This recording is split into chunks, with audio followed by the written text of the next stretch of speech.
Hi everyone, मेरा नाम है हर्षम शाह। चुका हूँ फिर से एक नया वीडियो के साथ। होगा ये होना है लेक्चर नंबर 4 के हमारे पीरियड टेबल का, जिसको बेसिक्स लेके एडवांस से पढ़ते हैं। हर चीज डिटेल में पढ़ते हैं, सारे जीएमएस सिलेबस, सारे एडवांस सिलेबस, सारे जीएमएस क्वेश्चन, सारे एडवांस क्वेश्चन, सारे पीवाईक्यूज एक सिस्टमेटिक वे में, एक अच्छे तरीके से सब कुछ डिटेल में कर लेते हैं। और बताऊं, एक बात और बतानी है आपको कि लेक्चर देखने के बाद 15 क्वेश्चन डीपीपी में दूंगा, डिस्क्रिप्शन में चेकआउट करना। वो होंगे जे की पीवाईक्यू, जे मेंस और जे एडवांस दोनों के पीवाईक्यूज होंगे। लेक्चर देखने के बाद डेफिनेटली हो जाएगा। हर लेक्चर देखने के बाद जो नीचे डिस्क्रिप्शन में पीवाईक्यूज दे रहते हैं वो सभी के सभी सॉल्व हो जाएंगे, ठीक है ना। अब बात करते हैं इसमें भैया, मैंने कहा जे एडवांस लेवल तक इनफ थ्योरी डिटेल में क्रश करके पढ़ाता हूँ, ताकि आपके एडवांस के क्वेश्चन भी एकदम फ्लो में बनने लगे। जेएमएस के तो बनते भी है, एडवांस तक हम क्लियर से पढ़ लेते हैं। हाँ, अब बात आती है कि नेट के बच्चे, मैंने कहा नेट के बच्चे भी देख सकते हैं, क्योंकि मैं थ्योरी को इतना क्रश करके पढ़ाता हूँ। कुछ मैंने छोड़ता ही नहीं, कुछ नहीं छोड़ा हूँ, ठीक है ना। चलो स्टार्ट करते हैं फिर इसको, ठीक है। मैंने कहा भैया ये क्या है, मैंने कहा ये पिछले लेक्चर का कंटेंट है, अब इसको इरेज करने वाला हूँ, ठीक है ना। अब देखो हम पहुंच कहां तक चुके थे। लेक्चर नंबर 1 में हमने क्या पढ़ा था? लेक्चर नंबर 1 में हमने पढ़ा था क्वांटम नंबर और ऑर्बिटल का कॉन्सेप्ट। लेक्चर नंबर 2 में हमने इलेक्ट्रॉनिक कॉन्फ़िगरेशन को डिटेल में पढ़ा था, उनके जो एक्सेप्शन है, उनके एक्सेप्शन के पीछे का लॉजिक पढ़ा था। यानी ये कुछ एक्सेप्शन है ही नहीं, बस नाम के। हाँ, तो एक्सेप्शन उन्होंने कहा क्यों जाता है? क्योंकि उनके पीछे एक डिफरेंट लॉजिक होता है, जो रूल सभी लोग फॉलो करते हैं वो रूल फॉलो नहीं करते, तो हमने एक्सेप्शन का नाम दे देते हैं। पर उनके लॉजिक क्या है, कैसे कैसे क्वेश्चन बनते हैं, क्या क्या पूछा जाता है, वो सारी चीजें हमने डिटेल में पढ़ाई कर ली है। हाँ भैया, उसके बाद लेक्चर नंबर 3 में आते हैं। लेक्चर नंबर 3 में हमने स्टार्ट किया था इसका पीरियोडिक टेबल का क्लासिफिकेशन। कितने साइंटिस्ट आए, उन्होंने अपना क्लासिफिकेशन कैसे कैसे दिया। उसके बाद लास्ट में हमने पढ़ा था कि मेंडलीव सर आए, उन्होंने अपना क्लासिफिकेशन कैसे दिया। उनके टाइम पे 63 एलिमेंट नॉन थे, तो वो जो 63 एलिमेंट नॉन थे उसको किस टाइप से क्लासिफाई किया उन्होंने, मेटल नॉन मेटल मींस जो भी कहा, transition element non transition element जो भी कहा उन्होंने, जिसके बेसिस पे उन्होंने क्या कहते हैं क्लासिफिकेशन किया, वो क्या बेस था? Atomic mass. उसके बेसिस पे उन्होंने ये पीरियोडिक टेबल दिया। ये मैंने आपको बनाना सिखाया था, क्लास में मैंने बनाया था, और क्लास में बनाते वक्त मैंने हर चीज बताई थी। उनके मेरिट्स क्या है, उनके डिमेरिट्स क्या है। ये गैलियम है, उन्होंने इस गैलियम को कहा था एका एल्यूमिनियम, इस गैलियम को कहा था एक बोरॉन। अब क्यों कहा था, ये सारी चीजें हम पीछे पढ़ चुके हैं। आई होप आपने लेक्चर देखा होगा। उसके साथ साथ ये टेक्नीशियम भी है, ठीक है ना। तो हम ये सारी चीजें पढ़ चुके थे, और ये सारे क्वेश्चन जेई मेंस के हैं, ठीक है ना। तो अब भैया क्या पढ़ने वाले हैं हम? लेक्चर नंबर 4 में क्या पढ़ेंगे? मैंने कहा इसके आगे extended form of periodic table, या बोले मॉडर्न पीरियोडिक टेबल, ठीक है ना। मॉडर्न पीरियोडिक टेबल, आज का जो पीरियोडिक टेबल हम देखते हैं कि आज जो 118 एलिमेंट है, या जिस क्लासिफिकेशन के रूप में हम देखते हैं आज का पीरियोडिक टेबल, आज वो वाला हम पढ़ेंगे, ठीक है। एक स्टोरी फॉर्म में, एक कहानी के फॉर्म में हमने सब कुछ पढ़ते हुए आए भी हैं, और आगे भी उसी फॉर्म में पढ़ते रहेंगे, ठीक है ना। अब थोड़ा सा अपने स्पीड को स्लो करता हूँ और हम एक कहानी के तरीके से समझते हैं, ठीक है ना। आई होप आपको समझ में आया होगा इतना मैंने पढ़ाया, और प्लीज लेक्चर देख लीजिएगा अगर नहीं देखा आपने, ठीक है ना। तो स्टार्ट करते हैं वीडियो को बिना टाइम वेस्ट करते हुए। मैंने कहा कि हम क्या कहते हैं मेंडलीव पीरियोडिक टेबल तक पहुंच चुके थे। अब मेंडलीव पीरियोडिक टेबल तक पहुंच चुके थे। जो हमारे मेंडलीव सर थे, उनका एक दोस्त थे, क्या, मोजले। अब जब मोजले सर आए, उन्होंने मेंडलीव से कहा कि भाई तुम ये क्या कर रहे हो? उन्होंने कहा कि भाई मैं एक क्लासिफिकेशन कर रहा हूँ पीरियोडिक टेबल का। तो मेंडलीव मोजले सर ने पूछा कि भाई तुम किस बेसिस पे कर रहे हो? कहना है बस मैं इसी बेसिस पे कर रहा हूँ, एटॉमिक मास के बेसिस पे। कह रहे हैं यार तुम पक्का श्योर हो ना कि एटॉमिक मास के बेसिस पे जो पीरियोडिक टेबल है उसको क्लासिफाई कर रहे हो, ये सही होगा?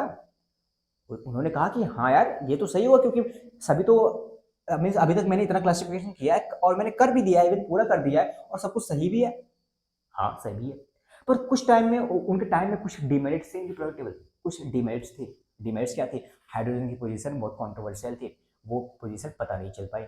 हाँ, शायद आज भी। हाँ, उसके अलावा उनकी डिमेरिट्स क्या थे? उसके अलावा उनकी डिमेरिट्स ये थी कि उन्होंने एटॉमिक मास के बेसिस पे क्लासिफाई किया था। हाँ मानता हूँ। तो ये जो आइसोटोप्स होते हैं, हाँ इनके तो एटॉमिक मास अलग अलग होते हैं ना। कार्बन C12 C14, इनके तो एटॉमिक मास अलग अलग होते हैं। हाँ, तो उस हिसाब से तो कार्बन का पोजीशन एक यहाँ भी होना चाहिए, एक उसके बाद भी होना चाहिए, होना तो चाहिए ना इस हिसाब से। हाँ, क्योंकि उन्होंने एटॉमिक मास के बेसिस किया था, तो कार्बन जो C14 है, कार्बन से 12 से उसका मास ज्यादा होगा। हाँ, तो उसका भी पोजीशन कहीं होना चाहिए। हाँ, उसकी पोजीशन डिफाइन नहीं की थी। और क्या प्रायोरिटी टेबल थे? कुछ ऐसे एलिमेंट के पेयर थे जिनके एटॉमिक मास के बेसिस पे रखा था इन्होंने, पर उनके एटॉमिक मास थोड़ा सा डिफरेंट आ रहे थे, मतलब कि आगे पीछे करके आ रहे थे। मतलब कि जैसे कि हम बात करें ये आर्गन की, ठीक है ना, आर्गन और पोटेशियम की ना, आर्गन और पोटेशियम की बात करें, तो आर्गन का वेट हमें बताया जाता है 39.9 बताया जाता है, और 39.1 बताया जाता है किसका? पोटेशियम का। तो 39.9 हमें बाद में आना चाहिए, और पोटेशियम हमें पहले आना चाहिए, पर ऐसा हमने इसका कोई भी हमारा एक्सप्लेनेशन हमारे मेंडलीव सर ने नहीं दिया, क्योंकि उन्होंने एटॉमिक मास के बेसिस पे किया था, और यही से इनका ये एटॉमिक मास के बेसिस का एटॉमिक मास बेस ही रखना है। ये सब बातें इनकी डिमेरिट्स साबित हो चुकी थी। तो हमने काफी कुछ पढ़ा था। उसके बाद हमने ये भी देखा था कि जैसे कि प्लेटिनम और हमारी जो एयू है, गोल्ड है, ये एक सिमिलर सी प्रॉपर्टी रखते हैं। ना, ये एक सिमिलर सी प्रॉपर्टी रखती है पर इन्हें डिफरेंट ग्रुप में रख दिया। गोल्ड को इन्होंने पहले ग्रुप में रखा और प्लेटिनम को इन्होंने इलेक्ट्रो ग्रुप में रखा। इसका कोई भी एक्सप्लेनेशन सर ने नहीं दिया, जो कि आगे जाके ये एक इनका डिमेरिट्स बन गया। आई होप इतना आपको समझ में आया। तो बहुत सारे डिमेरिट्स थे, तो ये सब डिमेरिट्स क्यों आ रहे थे? एटॉमिक मास के बेसिस पे। और ये बात कहीं ना कहीं मोज़ले सर समझ चुके थे, पर वो समझाने जाते तो मेंडलीव सर थोड़े से गुस्से वाले इंसान थे, उन्होंने उनकी बात को इग्नोर कर दिया। पर जैसे ही मोज़ले सर को समझ में आ गया कि ये इंसान नहीं समझेगा, वो तुरंत लैब में गए। उनके लैब में उनके 3 स्टूडेंट और थे, 3-4 स्टूडेंट, जिससे नाम था बोर, ब्योरी एंड वर्नर। उसके साथ मोज़ले सर ने कहा कि थोड़ा-सा उन्होंने एक्सप्लेनेशन देते अपने स्टूडेंट को बताया कि मेंडलीव ने ये किया है, इसके बेसिस पे क्लासिफाई किया है। पर उसी के साथ-साथ मेंडलीव सर, वो मोज़ले सर ने एक एक्सपेरिमेंट अपना किया। वो एक्सपेरिमेंट क्या था? उस एक्सपेरिमेंट में उन्होंने कई सारे मेटल्स लिए, मेटल की सरफेस पे उन्होंने हाई बॉम्बार्डमेंट स्पीड से इलेक्ट्रॉन को फेंका, और जब इलेक्ट्रॉन को फेंका उसके साथ ही साथ उन्होंने कुछ ऑब्जर्व किया। क्या ऑब्जर्व किया? कुछ एक्सरेज निकली। अच्छा, एक्सरेज निकले। हाँ, उन एक्सरेज के बेसिस पे उन्होंने कुछ ग्राफ बनाए। अब वो ग्राफ कौन से थे? वो ग्राफ थे एटॉमिक मास और फ्रीक्वेंसी के बीच में, और वो दूसरा ग्राफ था एटॉमिक वेट और फ्रीक्वेंसी के बीच में। सॉरी, मैंने गलत कहा। पहला ग्राफ था एटॉमिक मास और फ्रीक्वेंसी के बीच में, और दूसरा था एटॉमिक नंबर और फ्रीक्वेंसी के बीच में। ये 2 ग्राफ बनाए, और 2 ग्राफ पे उन्होंने एनालिसिस किया, और वो एनालिसिस करने के बाद उन्होंने ये डिफाइन किया कि जो हमारा नया प्रोडक्ट टेबल होगा, जो मैं क्लासिफाई करूंगा, वो एटॉमिक नंबर के बेसिस पे होगा, उसमें कोई भी डिमेरिट्स नहीं आएंगी। ये किसने सोचा? ये हमारे मोज़ले सर ने सोचा। आई होप आपको इतना क्लियर होगा। तो स्टार्ट करते हैं कहानी को, फिर अच्छे से पढ़ते हैं, ठीक है ना? ओके ओके ओके ओके, ठीक है ना? इसको मैं पेश कर देता हूँ। समझ में तो आ रहा है ना आपको? अब हमें पढ़ना है क्या? Modern period table. अब थोड़ा सा डिटेल में चलेंगे। डिटेल में क्या? हाँ भाई, डिटेल में चलेंगे, ठीक है ना? आज के पहले अगर आपका डाउट होगा, अगर आप ड्रॉपर हो, आपको oxidation number, maximum stable oxidation number आपको अगर समझने में दिक्कत आती होगी ना, आज के बाद नहीं आएगी। जो हमारे टीचर्स होते हैं, कई टीचर्स, अक्सर ये ऑनलाइन में होता है कि टीचर्स पहले बहुत ढेर सारा रहता है ना ऑक्सीडेशन नंबर, तो इसे लिख देते हैं और कहते हैं कि ये सब है, आप इतना याद कर लेना। पर हम भूल जाते हैं। पहली बात तो हमें समझ ही नहीं आता ये क्यों ऐसे +3 +4 +5 +7 या -1 -2 क्यों ऐसे लिख देते हैं। अक्सर ये पी ब्लॉक वाले में होता है ना, क्योंकि पी ब्लॉक में बहुत ज्यादा वैरायटी होती है ना। पी ब्लॉक और एस ब्लॉक ही तो मेन होता है इनके ऑक्सीडेशन नंबर। हाँ, और डी ब्लॉक में कुछ होते हैं, कुछ कम ही होते हैं हमारे सिलेबस के हिसाब से, ठीक है ना? तो वैसे सबका ऑक्सीडेशन नंबर होता है। ऑक्सीडेशन नंबर होता क्या है वैसे, बता सकते हो? अभी मैं पढ़ाऊंगा ऑक्सीडेशन नंबर, पर वैसे होता क्या है भैया? एलिमेंट का इलेक्ट्रॉन लूज करना या गेन करना, किस लिए? एक stable noble gas configuration, electronic configuration पाने के लिए। आई होप आपको समझ में आ रहा होगा, पर नहीं समझ में आया मैं समझाऊंगा अभी, ठीक है ना? पर वो सब छोड़ो। अभी हम क्या कर रहे थे? मॉडर्न पीरियोडिक टेबल,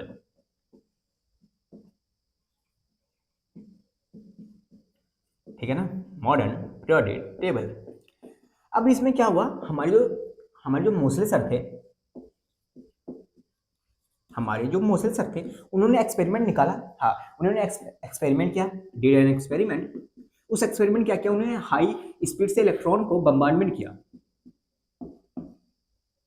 स्पेलिंग दिख रहे हैं? बम्बार्डमेंट किया किसके ऊपर? मेटल सरफेस के ऊपर। मेटल सरफेस के ऊपर। अब मेटल सरफेस के ऊपर बम्बार्डमेंट किया उन्होंने, उसमें क्या पाया? कुछ एक्सरेज पाए, जिसकी स्टडी करने के बाद उन्होंने कुछ ग्राफ बनाया। उन्होंने ग्राफ क्या बनाया? उन्होंने ग्राफ 2 टाइप के बनाए। अब ये 2 टाइप के ग्राफ बने थे। पहला ग्राफ देखना, पहला ग्राफ जो था वो था फ्रीक्वेंसी और एटॉमिक मास के ऊपर, ठीक है? दूसरा ग्राफ था फ्रीक्वेंसी और एटॉमिक वेट के ऊपर, सॉरी एटॉमिक नंबर के ऊपर, ठीक है? अब देखिए ग्राफ में क्या उन्होंने एनालिसिस किया। ग्राफ में उन्होंने एनालिसिस किया कुछ ऐसा, कुछ कुछ जो बना, कुछ ऐसा बना।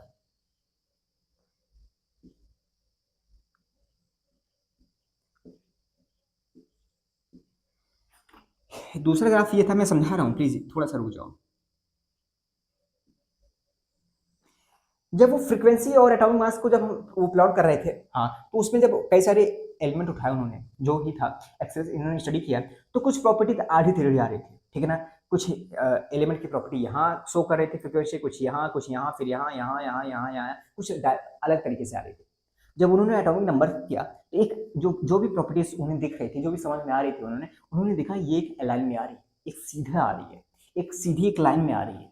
और ये क्या था? जब उन्होंने लाइन बनाया तो देखा उन्होंने लाइन में नहीं आ रही है, ये एक सीधी लाइन में आ रही है, ठीक है ना? तो उन्होंने ये किया, उसके बाद उन्होंने एक इक्वेशन दिया अपना। वो इक्वेशन था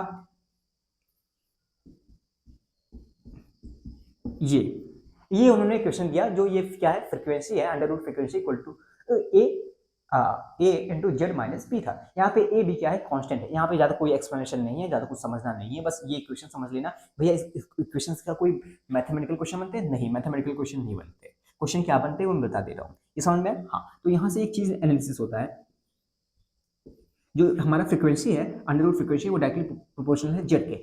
जेड क्या है, एटॉमिक नंबर, ए बी क्या है, कांस्टेंट है। तो ये चीज मेन वाली याद करने वाली बात है, क्या है, फ्रीक्वेंसी जो है under root frequency directly proportional है जेड के। तो आई होप इतना क्लियर होगा। हाँ, ये छोटी सी बात कहना चाहता हूँ, क्योंकि इससे पुराने टाइम में क्वेश्चन जब बने हैं, अभी नए टाइम में नहीं बने, पर पुराने टाइम में क्वेश्चन बने, तो बताना था, तो मैंने ये भी सोचा बता दूं आपको। आई होप ये लाइन लिख लेना आप लोग, और ये दो ग्राफ बना लेना, ठीक है ना? तो क्वेश्चन कैसे बनते हैं आपको दिखा दूं मैं। हाँ, इसको लिख लेना आप लोग, ठीक है ना?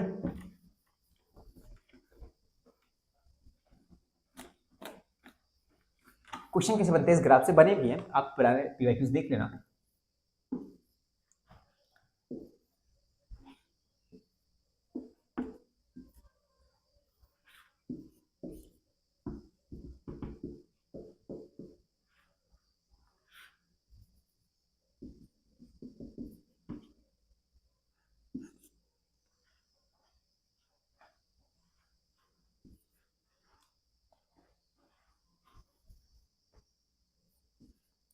हाँ, तो बताओ क्वेश्चन सिर्फ सिंपल सा क्वेश्चन ये थे कि बताओ कि कौन सा ग्राफ सही होगा हमारे मोसले सर के हिसाब से, जो उन्होंने एक्सपेरिमेंट किया था उस हिसाब से कौन सा ग्राफ सही होगा। तो हम सिंपल से जानते हैं, जो हमारा फ्रीक्वेंसी का अंडर रूट होता है वो डायरेक्टली प्रोपोर्शनल होता है जेड के। हाँ, तो ये वी स्क्वायर के बराबर है, मींस ये तो हाफ होना चाहिए, तो अंडर रूट में होना चाहिए, ये तो गलत होगा भैया। और ये जेड है, चलो ठीक है, ये गलत हो गया। बात आती है यहाँ पे और यहाँ पे, ये एटॉमिक मास है। बात ये है कि एटॉमिक मास के बीच में नहीं था, वो एटॉमिक नंबर के बीच में था, तो एटॉमिक नंबर के बीच में ये है, ये तो ये सही होगा, ये हमारा गलत होगा, ठीक है? तो कुछ ऐसे भी क्वेश्चन बने थे। कुछ क्वेश्चन कैसे और कैसे बने थे पता है, इसको आप देख लो, बस क्वेश्चन कैसे बने थे बस वो बता रहा हूँ आपको,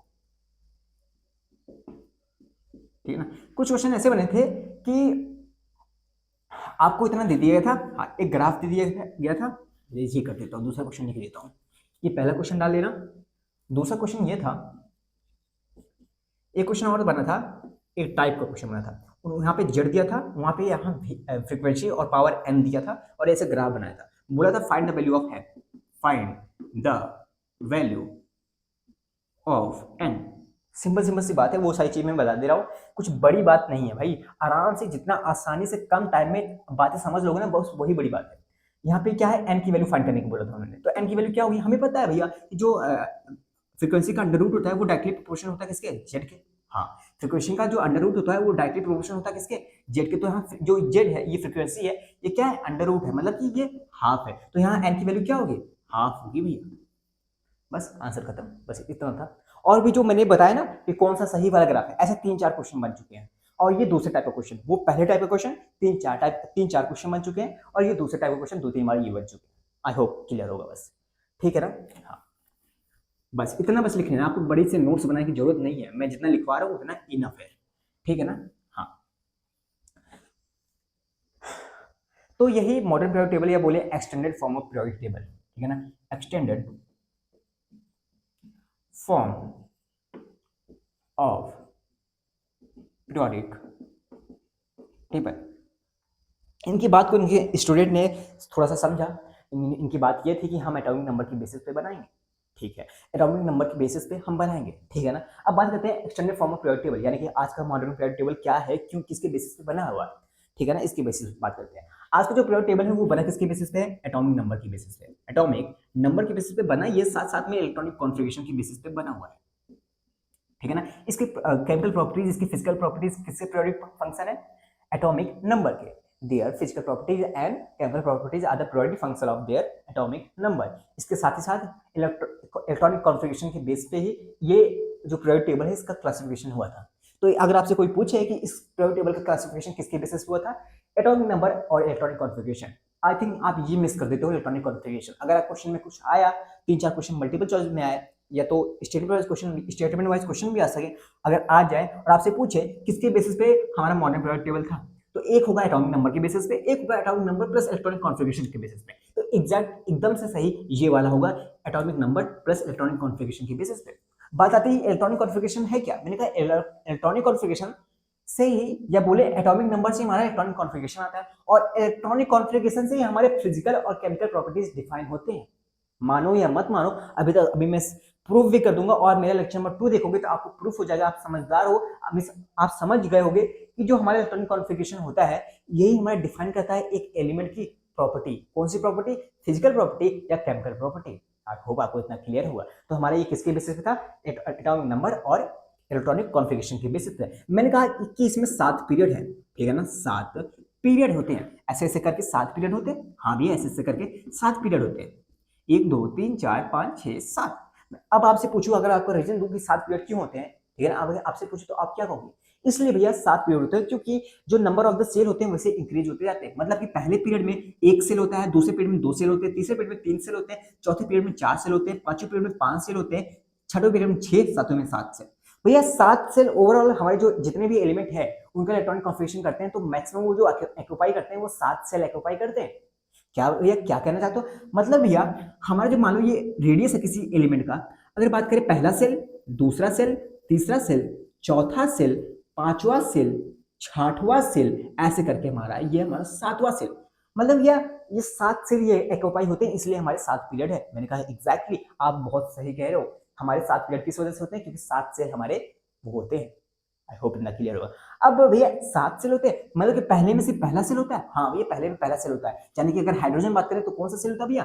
1s1 होता है। अगर सोडियम की बात करें उसमें क्या होता है भैया? 1s2। हाँ 1s2, हाँ 2s2, हाँ 2p6 ना। कितने हो गए? 11 हो गए, 11 10 हो गए। हाँ 3s1। 1 2 3 4 ना, 1 2 3। सोडियम बात करें 3 सेल होते हैं, यानी कि 1 2 3 ये हमारा सोडियम हो गया। मतलब ये जैसे नीचे जाते रहेंगे भैया तो सेल बढ़ते रहेंगे। मैंने कहा हाँ एग्जैक्टली। तो पहले में अगर बात करेंगे पहले पीरियड में 1 सेल, दूसरे पीरियड में 2 सेल, तीसरे पीरियड में 3 सेल, चौथे में 4, हाँ भैया सातवें में 7 सेल। मैंने कहा एग्जैक्टली आप सही कह रहे हो। तो भैया मतलब कि अगर जैसे आगे जाते जा रहे हैं तो भैया तो सेल तो बढ़ता जा रहा है। मैंने कहा हाँ सेल तो बढ़ता जा रहा है भैया, तो रेडियस भी बढ़ता जा रहा है। मैंने कहा हाँ यार रेडियस भी बढ़ता जा रहा है। अरे भैया मैंने कहा क्या हुआ? रेडियस बढ़ता जा रहा है और सब बाकी जितनी भी प्रॉपर्टीज हैं, क्या आयोनाइजेशन एनर्जी, इंथैल्पी, जो भी होगा, बहुत सारी एनर्जी है, मीन्स बहुत सारी प्रॉपर्टीज है, वो यहीं से डिफाइन हो जाती हैं ना, यहीं से डिफाइन हो जाती हैं। हालांकि हम वो सब पढ़ेंगे, ठीक है ना, एटॉमिक रेडियस क्या होते हैं, आयोनाइजेशन एनर्जी क्या होती है, ये सारी चीजें हम अच्छे से डिटेल में पढ़ेंगे जब हमारा टाइम आएगा। बस बता रहा हूँ कि इनके सेल इंक्रीज हो जाते हैं क्योंकि मैक्सिमम कितने सेल होते हैं? 7 सेल होते हैं, इसी वजह से 7 पीरियड होते हैं। आई होप इतना क्लियर होगा। तो भैया जो हमारे कितने ब्लॉक होते हैं? मैंने कहा 4 ब्लॉक होते हैं। 4 ब्लॉक होते हैं। 4 ब्लॉक कौन से भैया? S P D F. भैया 4 ही ब्लॉक क्यों होते हैं? मैंने कहा कि 4 ही ब्लॉक इसलिए वजह से होते हैं, 4 ही ब्लॉक इस वजह से होते हैं क्योंकि इससे ज्यादा इसलिए वजह से नहीं होते हैं। S P D F G H भी हो सकते थे, पर इस वजह से नहीं होते क्योंकि हमारे जितने भी एलिमेंट है, हाँ वो इतने मिस इसी सबसेल में आ जाते हैं। 4 ही सबसेल में आ जाते हैं। S subshell, P subshell, D subshell and F subshell, इतने ही सबसेल में हमारे सारे एलिमेंट आ जाते हैं। जब हम इलेक्ट्रॉनिक कॉन्फ़िगरेशन करते हैं तो इतने में इतनी की जरूरत पड़ती है, इसके अलावा जी एच की कोई जरूरत ही नहीं पड़ती। इस वजह से 4 ब्लॉक होते हैं। आई होप आपको समझ में आया होगा। ठीक है ना? हाँ ओके। और भैया ग्रुप 18 क्यों होते हैं? मैंने कहा जो इलेक्ट्रॉन है मैक्सिमम इलेक्ट्रॉन 18 होते हैं, ठीक है ना, तो हमारे ग्रुप भी 18 होते हैं। बात करें हम एसपीडी, हमारा जो पीरियोडिक टेबल है कुछ ऐसा है ना, कुछ ऐसा है। यहाँ पे एस ब्लॉक है, यहाँ पे पी ब्लॉक है, बीच में डी ब्लॉक है। हाँ तो एस में कितने इलेक्ट्रॉन भर सकते हैं? मैक्सिमम 2 इलेक्ट्रॉन भर सकते हैं। पहले में 1, ठीक है 2 इलेक्ट्रॉन भर सकते हैं। इसमें कितने भर सकते हैं भैया? 10 भर सकते हैं डी वाले में। इसमें कितने भर सकते हैं? 6 भर सकते हैं। ओवरऑल कितने हो गए? 18 हो गए। अब बीच में यहाँ एफ ब्लॉक होता है, वो हम नहीं काउंट करते, ठीक है ना। उस हिसाब से कितने चले जाएंगे? उस हिसाब से 32 चले जाएंगे ना। चलो नहीं, उस हिसाब से ज़्यादा चले जाएंगे, जो भी हो। पर यहाँ पे हम एस में 18 होते हैं मैक्सिमम, हम 18 पीरियड्स बनते हैं, ठीक है ना। इतना क्लियर हुआ? हाँ तो ये सब समझ में आया ना, 18 पीरियड हमारे क्यों होते हैं। हाँ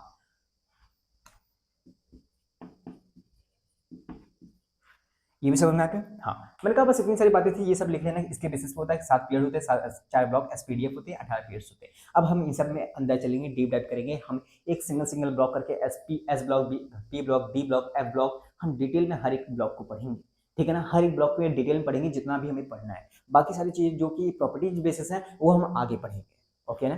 तो स्टार्ट करते हैं। ठीक है ना। थोड़ा सा आपको मैं ग्रुप के बारे में बता दूं, अभी ग्रुप के बारे में बताऊंगा ही। थोड़ा सा पीरियड देख लो, हाँ हमारे थोड़ा सा पीरियड देख लो, पीरियड्स के बारे में देखो। पीरियड्स कितने होते हैं भैया? 7 होते हैं। मैंने कहा 1 2 3 4 5 6 7। मैंने कहा पहले में कितने एलिमेंट होते हैं, तो थोड़ा सा जान लो। 2 होते हैं, दूसरे में 8 होते हैं, तीसरे में भी 8 होते हैं, और चौथे पांचवें में कितने होते हैं? 18 होते हैं, और छठे सातवें में कितने होते हैं? 32 होते हैं।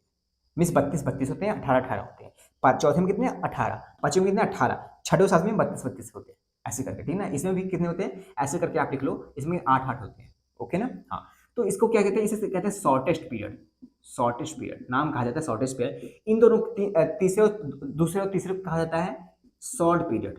शॉर्ट पीरियड मैंने कहा हाँ। चौथे और पांचवें को कहा जाता है लॉन्ग पीरियड। लॉन्ग पीरियड मैंने कहा हाँ लॉन्ग पीरियड। छठे और सातवें को क्या कहा जाता है? Longest period. Longest period. बस थोड़ा सा ये लिख लो, ठीक है ना। आई होप आपने लिख लिया होगा। यार गर्मी ज़्यादा इसलिए मैं थोड़ा सा जल्दी जल्दी हूँ, पर मैं हर एक चीज़ बता रहा हूँ, ठीक है ना। डरने की कोई बात नहीं, तो ठीक है ना। ज़्यादा अब हमें पढ़ना है S block, P block, D block and F block. ठीक है, जितना मैं फोकस करूँ, जहाँ पे फोकस करूँ, जहाँ पे ज़्यादा फोकस करूँ वहाँ पे ज़्यादा फोकस करना, जहाँ पे कम करूँ वहाँ पे कम करना, पर मैं जितना कहूँ उतना जरूर करना, ठीक है ना। क्योंकि मैं सारी चीज़ें बताऊंगा, पर जहाँ ज़्यादा क्वेश्चन बने वहाँ अच्छे से फोकस कराऊंगा। मैंने कहा एस ब्लॉक जाते हैं, ठीक है ना। एस ब्लॉक भैया, एस ब्लॉक ही क्यों? इसका नाम एस ब्लॉक ही क्यों भैया? एस ब्लॉक ही क्यों पड़ा? मैंने कहा क्योंकि जब इसका इलेक्ट्रॉनिक कॉन्फ़िगरेशन करते हैं तो इसके सारे इलेक्ट्रॉन लास्ट में, जो लास्ट इलेक्ट्रॉन होता है वो एस सबसेल में जाता है। Last electron falls in S subshell, या तो बोल सकते हैं एस ऑर्बिटल, ठीक है ना। लास्ट इलेक्ट्रॉन कहाँ पे गिरता है? लास्ट इलेक्ट्रॉन कहाँ पे गिरता है? एस ऑर्बिटल में। आई होप क्लियर होगा। हाँ, एस ऑर्बिटल में गिरता है। अगर बात करें एस ब्लॉक में कितने ग्रुप आते हैं, मैंने कहा एस ब्लॉक में 2 ग्रुप आते हैं, ग्रुप 1 ग्रुप 2। मैं बना भी देता हूँ, जैसे कि hydrogen, hydrogen, lithium, sodium, potassium, rubidium, caesium, francium. उसके बाद यहाँ से स्टार्ट होता है beryllium, magnesium, magnesium, calcium, strontium, barium, radium ना। हाँ, ये हमारे क्या होते हैं? पहला पहला ग्रुप होता है, ये हमारा दूसरा ग्रुप होता है ना। ये तो हमारे एस ब्लॉक के एलिमेंट है, hydrogen, lithium, sodium, potassium, rubidium, caesium, francium. हाँ भैया, मैंने कहा इनका जो जनरल इलेक्ट्रॉनिक कॉन्फ़िगरेशन होता है, हाँ वो क्या होता है? जनरल इलेक्ट्रॉनिक कॉन्फ़िगरेशन वो होता है NS1 और NS2। ये तो NS1 होगा, ये तो NS2 होगा। भैया बात करें इस वाले ग्रुप के लिए, तो जो हमारा पहला ग्रुप है, हाँ इसके लिए हमारा क्या होगा? NS1 होगा। मतलब भैया इसका इलेक्ट्रॉनिक कॉन्फ़िगरेशन, मतलब कि लास्ट इलेक्ट्रॉन भैया NS1 होगा। हाँ, मैं सारे इलेक्ट्रॉन S1 होंगे, S1 में S1 है, S1। मैंने कहा हाँ बिल्कुल सही। अगर मैं इलेक्ट्रॉनिक कॉन्फ़िगरेशन करूँ तो इसका थोड़ा सा कर भी देता हूँ। जैसे कि इसका 1s 1 है, इसका क्या होगा? 2s 1 होगा, इसका क्या होगा? 3s 1 होगा, इसका क्या होगा? 4s 1 होगा, इसका क्या होगा? 5s 1 होगा, 6s 1 होगा ना, 7s 1 होगा। मतलब भैया कुछ भी कर ले, सेल बढ़ते जा, जो हमारे सेल है भैया वो बढ़ते जा रहे हैं। हाँ भैया सेल बढ़ते जा रहे हैं, पर लास्ट इलेक्ट्रॉन ये s में गिर रहा है। लास्ट इलेक्ट्रॉन किस में गिर रहा है? या s ऑर्बिटल में गिर रहा है ना। और सब में s में कितने कितने इलेक्ट्रॉन है? एक एक इलेक्ट्रॉन है। मींस ये क्या है? बैलेंस इलेक्ट्रॉन है। क्या है ये? Balance electron. लास्ट इलेक्ट्रॉन की बात हो रही है। इससे पहले भी मानता हूँ बहुत सारे इलेक्ट्रॉन होंगे, पर लास्ट इलेक्ट्रॉन की बात हो रही है, तो लास्ट इलेक्ट्रॉन, जो लास्ट इलेक्ट्रॉन होगा वो किस में गिरेगा? s ऑर्बिटल में। आई होप क्लियर है, ठीक है ना। उसी तरीके जब इसका करोगे तो किस में गिरेगा? NS2 में, यानी कि यहाँ पे 2 इलेक्ट्रॉन हो जाएंगे। इसका क्या होगा? 1s2। हाँ, इसका क्या होगा? 2s2। इसका क्या होगा? 3s2। इसका क्या होगा? 4s2। लास्ट इलेक्ट्रॉन किस में गिरेगा? 4s2 में गिरेगा। लास्ट इलेक्ट्रॉन इसमें किस में? 5s2 में। इस तरीके से 6s2 में, इस तरीके से 7s2 में गिरेगा। आई होप इतना क्लियर हो गया। हाँ भी, अब बात करें कि ये समझ आ गया ना। हाँ भी, ठीक है। मैंने कहा कि बाबू ये जो ये पहले ग्रुप होते हैं ना, हाँ ये पहले ग्रुप होते हैं, इनके जो एलिमेंट होते हैं, हाँ ये जब पानी के साथ मिल जाते हैं ना, हाँ ये बहुत अच्छे से अल्कलाइन हो जाते हैं, मतलब बहुत अच्छा बेस बनाते हैं। मतलब भैया मैंने कहा बहुत अच्छा अल्कलाइन सोल्यूशन बनाते हैं। अच्छा अल्कलाइन सोल्यूशन बनाते हैं? मैंने कहा हाँ बहुत ज्यादा अच्छा अल्कलाइन सोल्यूशन बनाते हैं। इसी वजह से बाबू जो ये फर्स्ट ग्रुप है ना, हाँ इसे अल्कलाइन अल्कलाइन अल्कलाइन मेटल बोल देते हैं, अल्कलाइन मेटल बोल देते हैं। अच्छा अल्कलाइन मेटल, मैंने कहा हाँ। बात ये है बाबू कि जो दूसरे वाले भी है ना, ये भी अच्छे ऑक्साइड बनाते हैं, ये भी पानी के साथ मिलकर अच्छे ऑक्साइड बनाते हैं। पर ये जो ऑक्साइड बनाते हैं, पहले इनके ऑक्साइड को कहा जाता था अर्थ। इनके जो ऑक्साइड को कहा जाता था अर्थ, इसी वजह से इनका नाम हो गया अल्कलाइन अर्थ मेटल। इसी वजह से इनका नाम हो गया किसने, ये दूसरे वाले का बोला हूं, इनके जो ऑक्साइड थे भैया, ये पहले इनका ऑक्साइड का नाम था अर्थ, इसी वजह से इसका नाम पड़ गया। और ये भी अल्कलाइन नेचर रखते हैं, हाँ, इसी वजह से इनका नाम पड़ गया अल्कलाइन अर्थ मेटल। जो दूसरा वाला है इसका नाम क्या है, alkaline earth metal. I hope आपको क्लियर होगा ये सब। पानी पी लेता हूँ।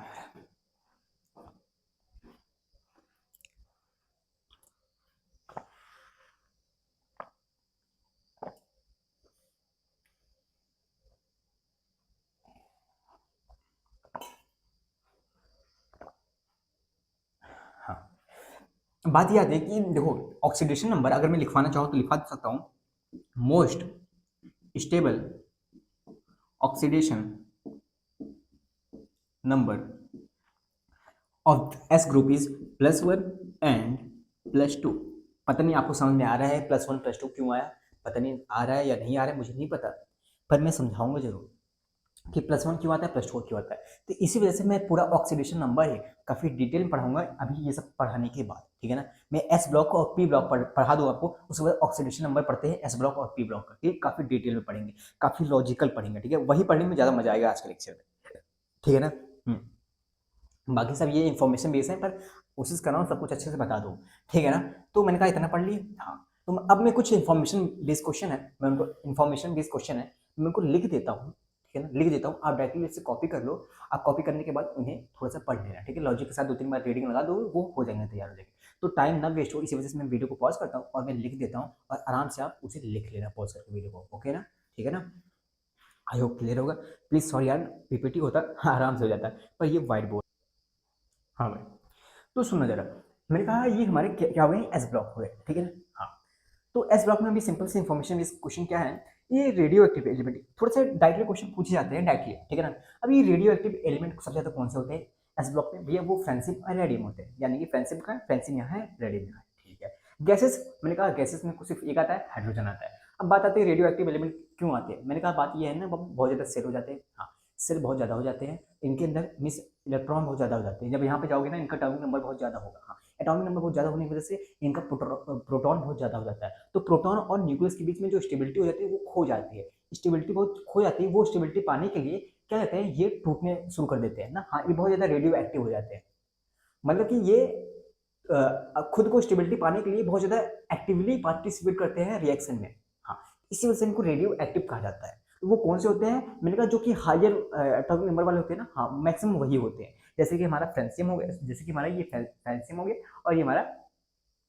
रेडियम हो गया, ठीक है। अब गैसेस में क्या आते हैं, हाइड्रोजन, गैसेस में सिर्फ हाइड्रोजन है, इसमें क्या एक्सप्लेनेशन दूं आपको। लिक्विड एलिमेंट, मैंने कहा सीसी में फ्रेंसियम होते हैं, ठीक है भैया, लिक्विड एलिमेंट सीसी में फ्रेंसियम होता है भैया, क्यों होते हैं इसका भी एक्सप्लेनेशन सुनोगे। मैंने कहा बाबू इनका जो एटॉमिक वो होता है, मेल्टिंग पॉइंट होता है, वो 29 डिग्री होता है, 29 डिग्री सेल्सियस होता है। अभी मैं आपको जो पढ़ा रहा हूँ यहाँ पे 45 डिग्री सेल्सियस है, 45 डिग्री सेल्सियस डायरेक्ट धूप पड़ रही है, कोई कुछ नहीं है, सिर्फ एक रूम है, रूम के ऊपर डायरेक्टली धूप पड़ रही है, गर्मी देख रहे हो ना, पसीना ज्यादा हो रहा है, हाँ, बस समझ रहे हो ना।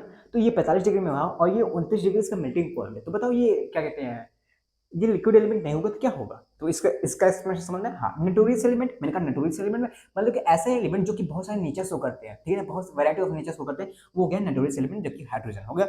लाइटेस्ट एलिमेंट जो कि हमारा लिथियम हो गया। अभी लाइटेस्ट एलिमेंट मतलब क्या होता है, मतलब जिसका एटॉमिक मास कम हो, मैंने कहा हाँ, तो हाइड्रोजन, हाइड्रोजन देखो, हाइड्रोजन को एलिमेंट नहीं कहा जाता ना, हाँ मतलब कि एलिमेंट कहा जाता है, ऐसे कह सकते हैं, मतलब कि समझो तुम, मैं ऐसे मत समझो, वो गैसियस हो गया ना, हाँ। तो मतलब कि एलिमेंट जो कि कम एटॉमिक मास रखा हो, तो हाइड्रोजन बात यही तो आता है, लिथियम जिसका एटॉमिक मास बहुत कम हो, हाँ, बहुत ज्यादा लाइटेस्ट होगा, ठीक है, इतना लाइटेस्ट है, बताता हूँ क्यों। मैंने कहा बस लाइटेस्ट एलिमेंट लिथियम है, ठीक है। मैंने कहा liquid element of radio active nature, ऐसा लिक्विड एलिमेंट बताओ जो कि रेडियो एक्टिव नेचर हो, मैंने कहा वो फ्रेंसियम है, फ्रेंसियम हमारे लिक्विड नेचर का होता है, ठीक है। एलिमेंट केप्ट इन कैरोसिन, मैंने कहा ऐसे एलिमेंट जो कि हाईली रिएक्टिव होते हैं, हाँ, हाईली रिएक्टिव होते हैं, उनको कैरोसिन में रखा जाता है, हाँ, कैरोसिन के अंदर रखा जाता है, हाँ, जैसे कि सोडियम पोटेशियम हो गया। एलिमेंट केप्ट इन वैक्स, ये वो कुछ वैक्स में रखे जाते हैं, उन्हें कैरोसिन में नहीं रखा जाता, ये वैक्स में क्यों रखा जाता है, मैंने कहा वैक्स में इस वजह से रखा जाता है ताकि वो बाहर ऊपर ना निकल आए, क्योंकि बहुत हल्का वेट होता है, तो वो बाहर पौड़ने लगेंगे, बाहर स्विम करने लगेंगे, ठीक है, वो बाहर आ जाएंगे, तो बाहर आएंगे एक्टिविटीज हो कर देंगे, इसी वजह से उनको वैक्स में रखा जाता है। और वो कौन सा होगा, जो सबसे लाइटेस्ट होगा, कौन सा है, लिथियम है। आई होप आपको क्लियर होगा। बस ये बहुत आसान है, सिर्फ डाटा बेस्ड क्वेश्चन है, आपको लिख लेना है, ठीक है ना, समझ में आया? हाँ, तो अब स्टार्ट करते हैं पी ब्लॉक को। बस इतना इन्फॉर्मेशन पढ़ना है भैया। बहुत सारे इन्फॉर्मेशन होते हैं, जैसे कि ionisation energy, inert pair effect होते हैं, बहुत सारे रेडियस होते हैं। मैंने कहा वो सारी प्रॉपर्टीज है ना, हाँ, फिजिकल और केमिकल प्रॉपर्टीज है, जब वो डिस्कस करेंगे अच्छे से पढ़ाऊंगा, काफी कुछ पढ़ाऊंगा। ऐसे पढ़ाने लगूंगा बाबू तो मैं सारा इन्फॉर्मेशन उसका नहीं दे पाऊंगा, ठीक है ना। तो आप मेरी अभी हम इंट्रोडक्शन करें तो एस ब्लॉक का आई होप आपको क्लियर हुआ। ये जो दो ग्रुप होते हैं, पहला ग्रुप दूसरा ग्रुप, हमारे एस ब्लॉक के होते हैं, ठीक है ना। अब मैं इनको इरेज करता हूँ। मैंने कैमरा तो ऑन किया ना, हाँ यार,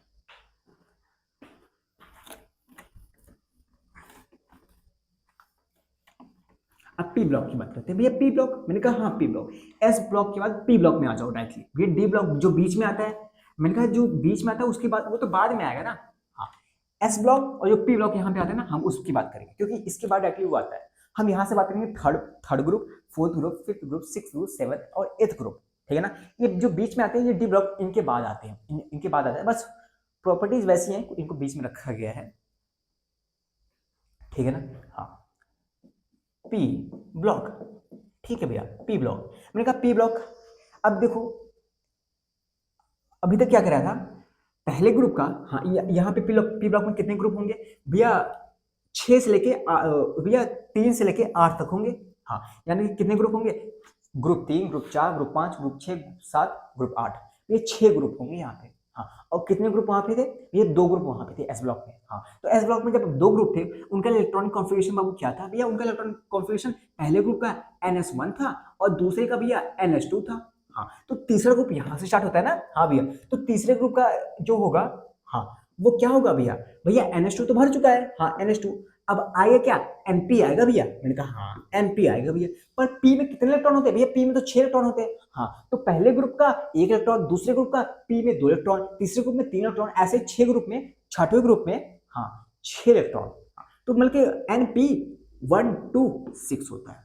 तो इलेक्ट्रॉनिक कॉन्फ़िगरेशन जनरल क्या हो गया, NH2 NP126 ना। पहले ग्रुप के लिए NH2 NP1, दूसरे ग्रुप के लिए NH2 NP2, तीसरे ग्रुप के लिए NH2 NP3, चौथे के लिए NH2 NP4, पांचवें के लिए NH2 NP5, छठवें के लिए NH2 NP6, और वो क्या होगा, हमारा नोबेल गैस वाला ग्रुप होगा, जीरो ग्रुप होगा। आई होप आपको क्लियर हुआ। हाँ भैया, तो ये समझ में आया बाबू, हाँ भैया ये समझ में आ चुका है। तो ये क्या हुआ, हमारा जनरल इलेक्ट्रॉनिक कॉन्फ़िगरेशन हो चुका। हाँ, लास्ट इलेक्ट्रॉन कहाँ पे गिरता है भैया, लास्ट इलेक्ट्रॉन भैया पी में गिर रहा है भैया, पी में। तो लास्ट इलेक्ट्रॉन कहाँ पे फॉल कर रहा है, पी में भैया, last electron falls in P. Okay, ठीक है भैया, इतना समझ में आ गया। मैंने कहा हाँ, और कुछ समझने के लिए है क्या इसमें, कुछ नहीं है भैया। तो मैंने कहा थोड़ा सा बना भी दिया आपके लिए। मैंने कहा चलो ठीक है, ग्रुप नंबर 1, ग्रुप 1 ऐसे देखो, 1 हो गया था, 2 हो गया था, इसे 3 बोलते हैं ना। हाँ, 3, 4, 5, 6, 7, 8 ना। हाँ, कौन सा ग्रुप था भैया, बोरॉन वाला ना। हाँ, बैगन, आलू, गाजर,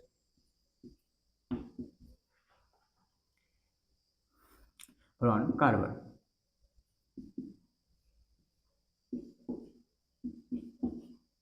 बोरॉन, कार्बन, नाइट्रोजन,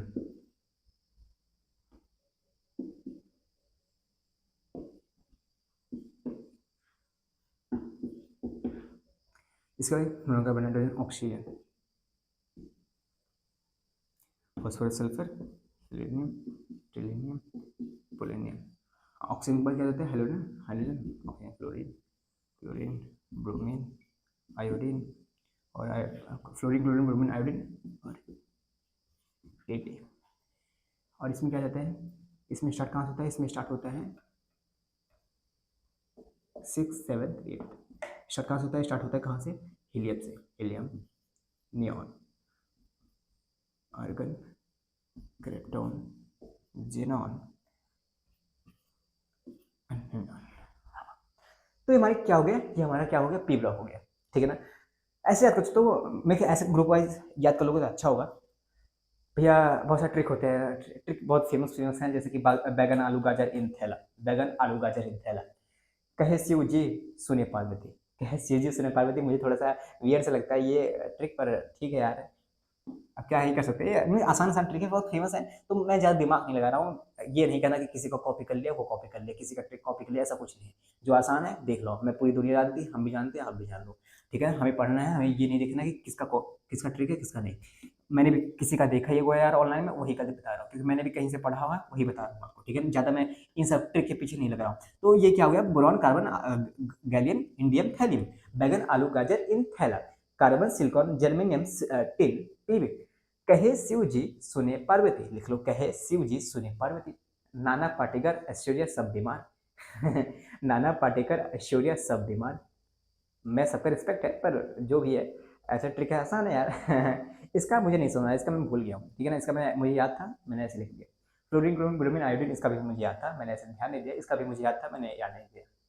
ठीक है ना, तो आप कोई ट्रिक हो तो बता लेना, मुझे बता देना, मुझे नहीं पता इसका, पर मुझे याद था, ऐसे मैंने लिख दिया। ठीक है ना, मुझे इसका 2 का याद है ना, 2 3 का याद है, बाकी वो 3 का नहीं याद है। आपको समझ में आया? हाँ। तो भैया आप इलेक्ट्रॉनिक कॉन्फ़िगरेशन करें। हाँ, इसका क्या होता है भैया, इसका NS2 NP1 होता है। इसका क्या होगा, तो NP2 हो जाएगा ना भैया। हाँ भैया, NS2 NP2 हो जाएगा। इसका क्या होगा, NS2 NP3 होगा। ये लास्ट इलेक्ट्रॉन कहाँ पे गिर रहा है मैं वो बता रहा हूँ आपको। ठीक है ना। हाँ, NH2 NP4, ऐसे NH2 NP5 NH2 NP6 ना। हाँ, NP6, और जो हमारा P वाला है पूरा भर चुका है। हाँ भैया, तो वो नोबल गैस हो गया। हाँ ठीक है, ऐसे कुछ करें तो ये क्या होगा, NH2 NP1। हाँ ना, तो इसके बाद कहाँ पे होगा, ये 1S2 होगा, ये 1P1 होगा। हाँ, समझ रहे हो ना, ये 1S2 1P1 होगा, 2S2 2P1 होगा, 3S2 3P1 होगा। अब ऐसे ये भी चलता जाएगा। आई होप आपको electronic configuration, general electronic configuration समझ में आया। आपने लेक्चर नंबर 2 देखा होगा तो बहुत क्लियर होगा, बहुत आसानी से क्लियर होगा। अब कुछ डाटाबेस क्वेश्चन है, मैं उनको लिख दूँ आराम से। हाँ, अब मैं लिख दूँ, जैसे मैंने एस ब्लॉक में लिखे वो आप लिख लो। उसके बाद हम स्टार्ट करेंगे ऑक्सीडेशन नंबर, काफ़ी डिटेल में चलेंगे, काफ़ी मजा आने वाला है। अगर आपको यहाँ पे बोरियत फीलिंग हुई है, पर मैं गारंटी के साथ कह रहा हूँ वहाँ पे फील नहीं होगी। ठीक है ना, मैं थोड़ा सा पॉज करता हूँ। हाँ भाई, तो मैंने लिख लिया थोड़े से, बस कुछ ही इन्फॉर्मेशन थी, ज़्यादा थी नहीं। जैसे कि गैसेस एलिमेंट कौन सा होता है, हाँ, तो आप थोड़ा सा वो लिख लेना, तीसरा पॉइंट लिख लेना यहाँ पे कि ये तो पता चल गया ना, जनरल एटॉमिक कॉन्फ़िगरेशन। हाँ, तो और इनका जो लास्ट इलेक्ट्रॉन होता है वो कहाँ पे गिरता है, वो पी में गिरता है। ठीक है ना, आई होप क्लियर होगा। पी किस में, पी सबसेल में गिरता है। ओके भैया, और क्या बताना है। हाँ, ये इन्फॉर्मेशन, गैसेस एलिमेंट कौन से हैं, नाइट्रोजन ऑक्सीजन फ्लोरीन क्लोरीन, और हमारे नोबल गैसेस जितने भी हैं आगे लिख लिया, नोबल गैसेस। ठीक है, लिक्विड एलिमेंट कौन से हैं, मैंने कहा गैलियम और ये ब्रोमीन। और रेडियो एक्टिव कौन से हैं, मैंने कहा ये आफ्टर बिस्मिथ के बाद जितनी होती है मैक्सिमम रेडियो एक्टिव होते हैं, जैसे लिख लो बिस्मिथ, पोलेनियम, एक्टिनियम, और ये आयरन। और मेटेलॉइड कौन सा होता है, मैंने कहा मेटेलॉइड के लिए थोड़ा से ज़्यादा वो है, कॉन्ट्रोवर्सी है कि कुछ बुक में कहा जाता है मेटेलॉइड ये नहीं ये होते हैं, ये नहीं ये होते हैं। एनसीईआरटी में भी कुछ ऐसा है, पर मेनली ये लिख लो आप लोग। ठीक है ना, germanium, arsenic, psyllium, SB, antimony, मतलब टेल्यूरियम। ठीक है ना, तो ये जो भी है हमारे मेटेलॉइड्स में आते हैं। बस इतना आप लिख लो, बस इसके अलावा कुछ पढ़ने की जरूरत नहीं। ठीक है ना, इतने अलावा हमें कोई इन्फॉर्मेशन जानने की जरूरत नहीं है इनके बीच में। ठीक है भैया, तो ये सब लिख लिए। हाँ, आई होप ना क्लियर हुआ। हाँ भैया, लिख लेना आप लोग। हाँ, अब देखो ऑक्सीडेशन नंबर। ठीक है ना, अब बात ये आती है कि एस ब्लॉक और पी ब्लॉक में बहुत ज़्यादा, पी ब्लॉक में बहुत ज़्यादा ऑक्सीडेशन नंबर की बहुत ज़्यादा वैरायटी है। ठीक है, बहुत ज़्यादा ऑक्सीडेशन नंबर अगर हमने लिख दूंगा राइटली, ठीक है ना, इसका क्या होगा कि ऑक्सीडेशन नंबर इसका +3 +1 +3 +1, इसका +4 +4 या -4, जो भी बहुत सारा लिख दूँ आपको। इसका क्या होगा, +5 +3 +2 +1, जो भी होगा इसका बहुत सारे होंगे। इसमें हर एक एलिमेंट का अलग अलग ऑक्सीडेशन नंबर लोग फॉलो करते हैं। Most stable oxidation number follow करते हैं। तो बहुत सारे लिख दूँ, आप कंफ्यूज हो गए भैया क्यों इतना लिख रहे हो, क्यों होता है, क्या होता है। तो वही आप तैयार हो जाओ, वो सारा एक्सप्लेनेशन मैं देने स्टार्ट कर रहा हूँ। डिटेल में पढ़ूंगा, अच्छे से बताऊंगा ऑक्सीडेशन नंबर। आई होप आपके आज के बाद ऑक्सीडेशन नंबर के जितने भी डाउट है वो सारे डाउट क्लियर हो जाएंगे।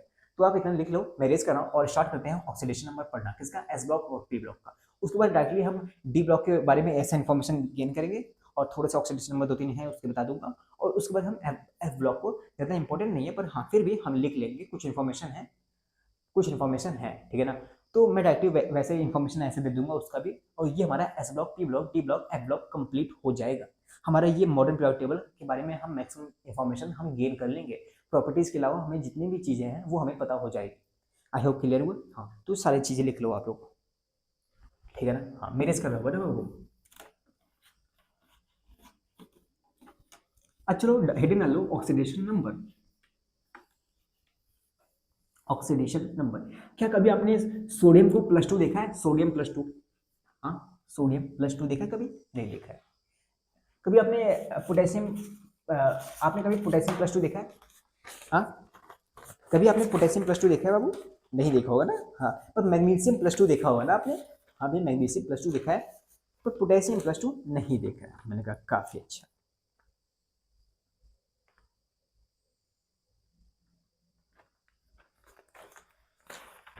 ठीक है, फिर हमें पढ़ना है। ये हमारे नोट्स हैं, ये हमारे पीपीटीज हैं। तो फिर ठीक है, हम स्टार्ट करते हैं। आप लोग तैयार हो जाइए, ठीक है ना।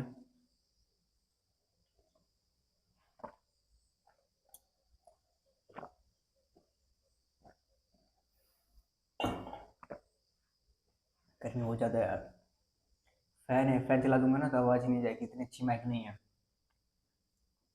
और लाइट भी है, टाइम अच्छा है। हाँ, ऑक्सीडेशन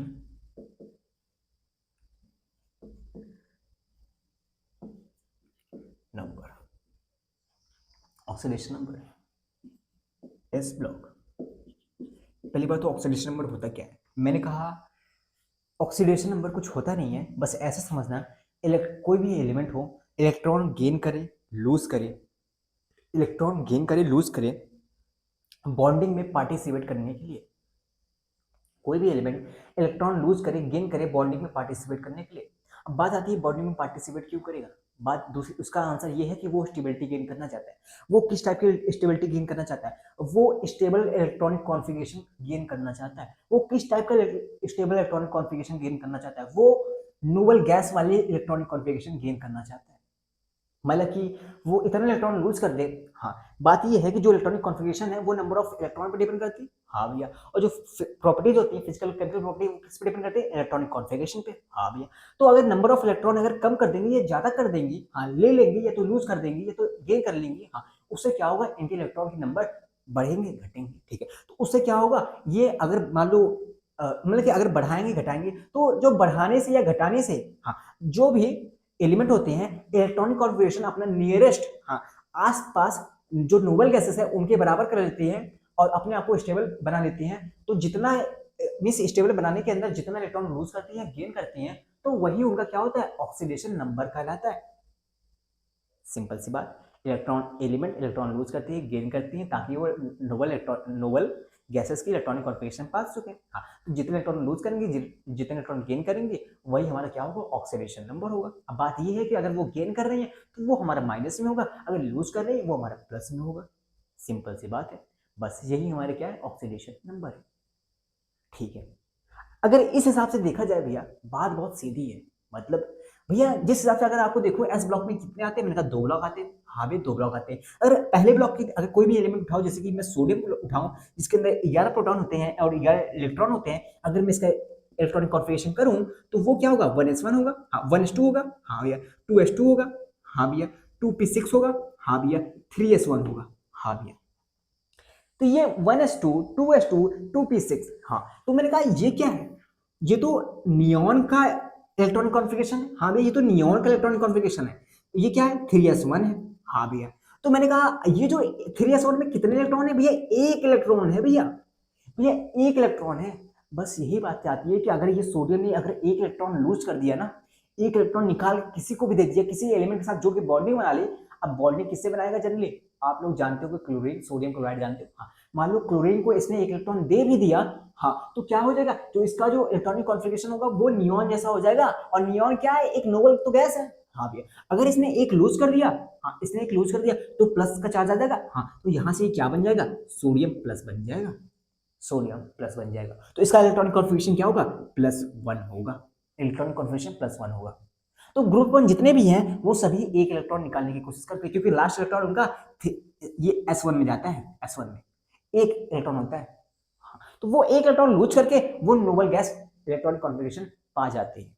अगर वो पाने में उनका कोई भी मींस एक इलेक्ट्रॉन लूज करने से अगर कोई पा जाता है तो कौन लूज नहीं करना चाहेगा? सभी लोग लूज करना चाहेंगे। इसी वजह से इनका इलेक्ट्रॉनिक कॉन्फ़िगरेशन सॉरी इनका मोस्ट स्टेबल ऑक्सीडेशन नंबर क्या हो जाता है? +1 हो जाता है। अगर बात करें सोडियम के बाद जस्ट मैग्नीशियम आता है। जो दूसरे ग्रुप का बात होती है, ये हमारी क्या थी, पहले ग्रुप की बात थी। अगर हम बात करें दूसरे ग्रुप में जो कि हमारा मैग्नीशियम आता है बाबू, हाँ, इसका क्या होता है, 12 होता है। हाँ, तो अगर इसका करोगे तो इसका क्या होगा, ये इसका हो जाएगा नियॉन जब तक सेम रहेगा, उसके बाद 3s1 था, यहाँ पे 3s2 हो जाएगा। हाँ भी बहुत आसान है, 3s2 हो जाएगा। यहाँ पे कितने इलेक्ट्रॉन है भैया, यहाँ पे 2 इलेक्ट्रॉन है। अगर ये 2 इलेक्ट्रॉन को लूज कर दो तो ये किसके बराबर हो जाएगा, नियॉन के बराबर हो जाएगा। हाँ, 2 इलेक्ट्रॉन लूज करेगा तो कितने चार्ज आएंगे, +2 चार्ज आएंगे, तो ये क्या बन जाएगा, Mg+2 बन जाएगा। अब बताओ 2 इलेक्ट्रॉन लूज करने से अगर वो इलेक्ट्रॉनिक कॉन्फ़िगरेशन पा जा रहा है, एग्जैक्ट पा जा रहा है किसके, नोबल गैस वाला इलेक्ट्रॉनिक कॉन्फ़िगरेशन, नोबल गैस वाला पा जा रहा है बाबू, तो बताओ वो करेगा कि नहीं करेगा, डेफिनेटली करेगा। करेगा कि नहीं करेगा, डेफिनेटली करेगा बाबू। तो बस आसान है। तो ऑक्सीडेशन नंबर यहाँ पे लूज करने के बाद वो आ जा रहा है, तो सिंपल है। हाँ, तो कहानी बहुत आसान थी। हमारे बच्चे और हम लोग, हम भी और आप भी इतने खुश हो गए होंगे भैया ये तो बहुत आसान हो चुका है। मतलब कि पहले का +1, दूसरे का +2, हाँ, तीसरे चौथा पांचवा छठवा सातवां आठवां, हाँ, लग रहा है बहुत फ्लो में चलेंगे। मतलब समझ नहीं आया, मैंने कहा आप अभी समझे नहीं, इसको लिख लेना आप, नहीं मत लिखो यार, मैं समझा दे रहा हूँ वैसे, ठीक है ना। एस ब्लॉक में बात करें, हाँ, ग्रुप 1, हाँ, ग्रुप 1, हाँ, ग्रुप 2, ये क्या आ गया भैया, हमारे एस ब्लॉक हो गए ना, एस ब्लॉक हो गए।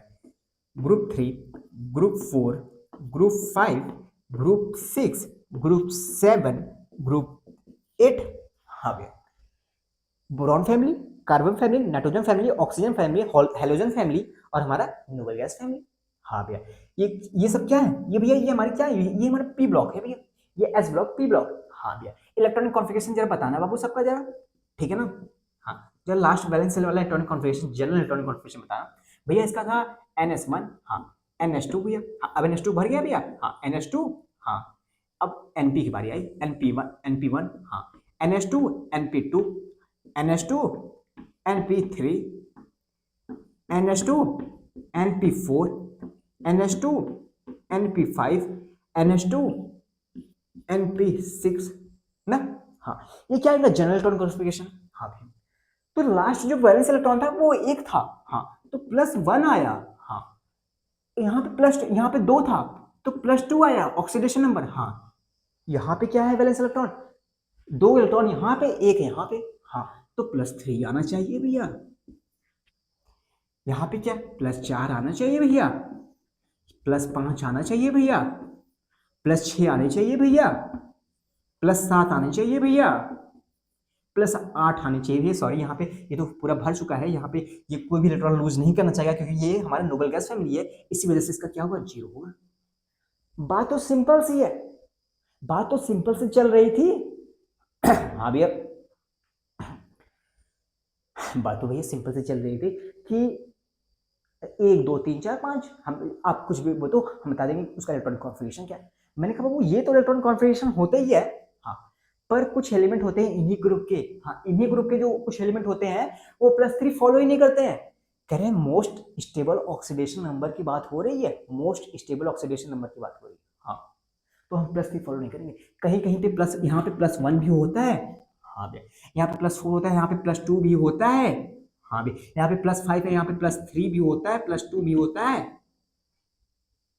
मैं आपको बता रहा हूँ, डरा नहीं रहा हूँ, ये होता है भैया। ये क्यों होता है भैया, क्यों होता है, इतने सारे हमें याद करने पड़ेंगे। मैंने कहा हाँ भैया, ऑक्सीजन फैमिली में जब आप आओगे ना भैया, हाँ, ऑक्सीजन फैमिली में आओगे ना भैया, ऑक्सीजन -2 से -2 से +2 तक शो करता है, -2 -1 0 +1 2 1 +1 +2, यानी कि 5, तो यही भैया ऑक्सीजन शो कर ले रहा है। हाँ, ऐसे आप आओगे, इसमें आओगे तो बहुत ज्यादा दिक्कत पड़ेगी, बहुत सारे पड़ जाते हैं। पर बात ये आती नहीं भैया, पड़ जाते हैं कोई बात नहीं, पर ये पढ़ते क्यों है, इनके पीछे का जो लॉजिक भैया वो बता दो ना भैया, वो लॉजिक बता दो ना भैया, बहुत आराम से क्लियर हो जाएगा। मैंने कहा तैयार हो जाओ, ठीक है ना।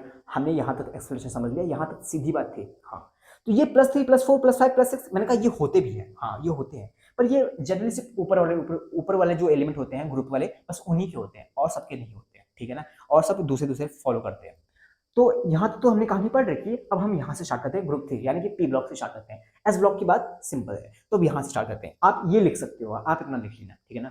आप इसको मत लिखना, आप यहाँ तक पूरा लिख लेना। आप इसके आगे जब मैं इलेक्ट्रॉनिक कॉन्फ़िगरेशन सभी पढ़ा दूंगा, सभी लिख दूंगा, सॉरी ऑक्सीडेशन नंबर सभी का पढ़ा दूंगा, अच्छे से लिख दूंगा, तो आप इसी के आगे आप लिख लेना। आई होप आपको क्लियर होगा, ठीक है ना। हाँ, रेस करते, हाँ रेस तो करना पड़ेगा, जगह नहीं है।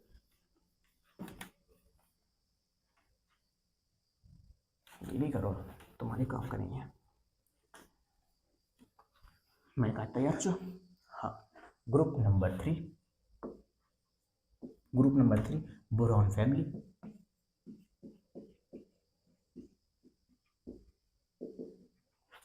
ग्रुप नंबर 3 बोरॉन फैमिली यानी कि बैगन, आलू, गाजर इन थैला।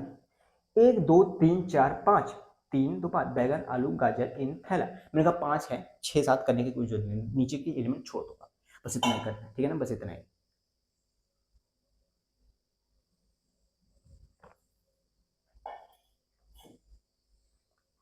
बस इतना ही, ठीक है ना। हाँ भैया, बोरॉन का इलेक्ट्रॉनिक कॉन्फ़िगरेशन क्या होता है भैया?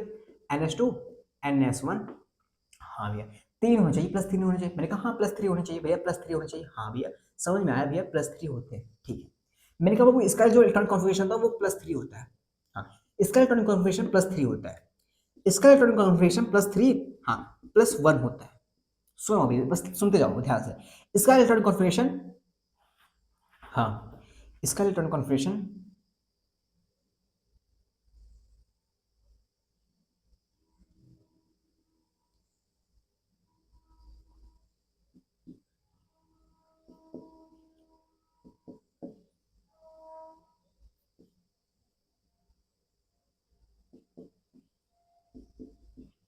बस आप सुनते जाओ ध्यान से,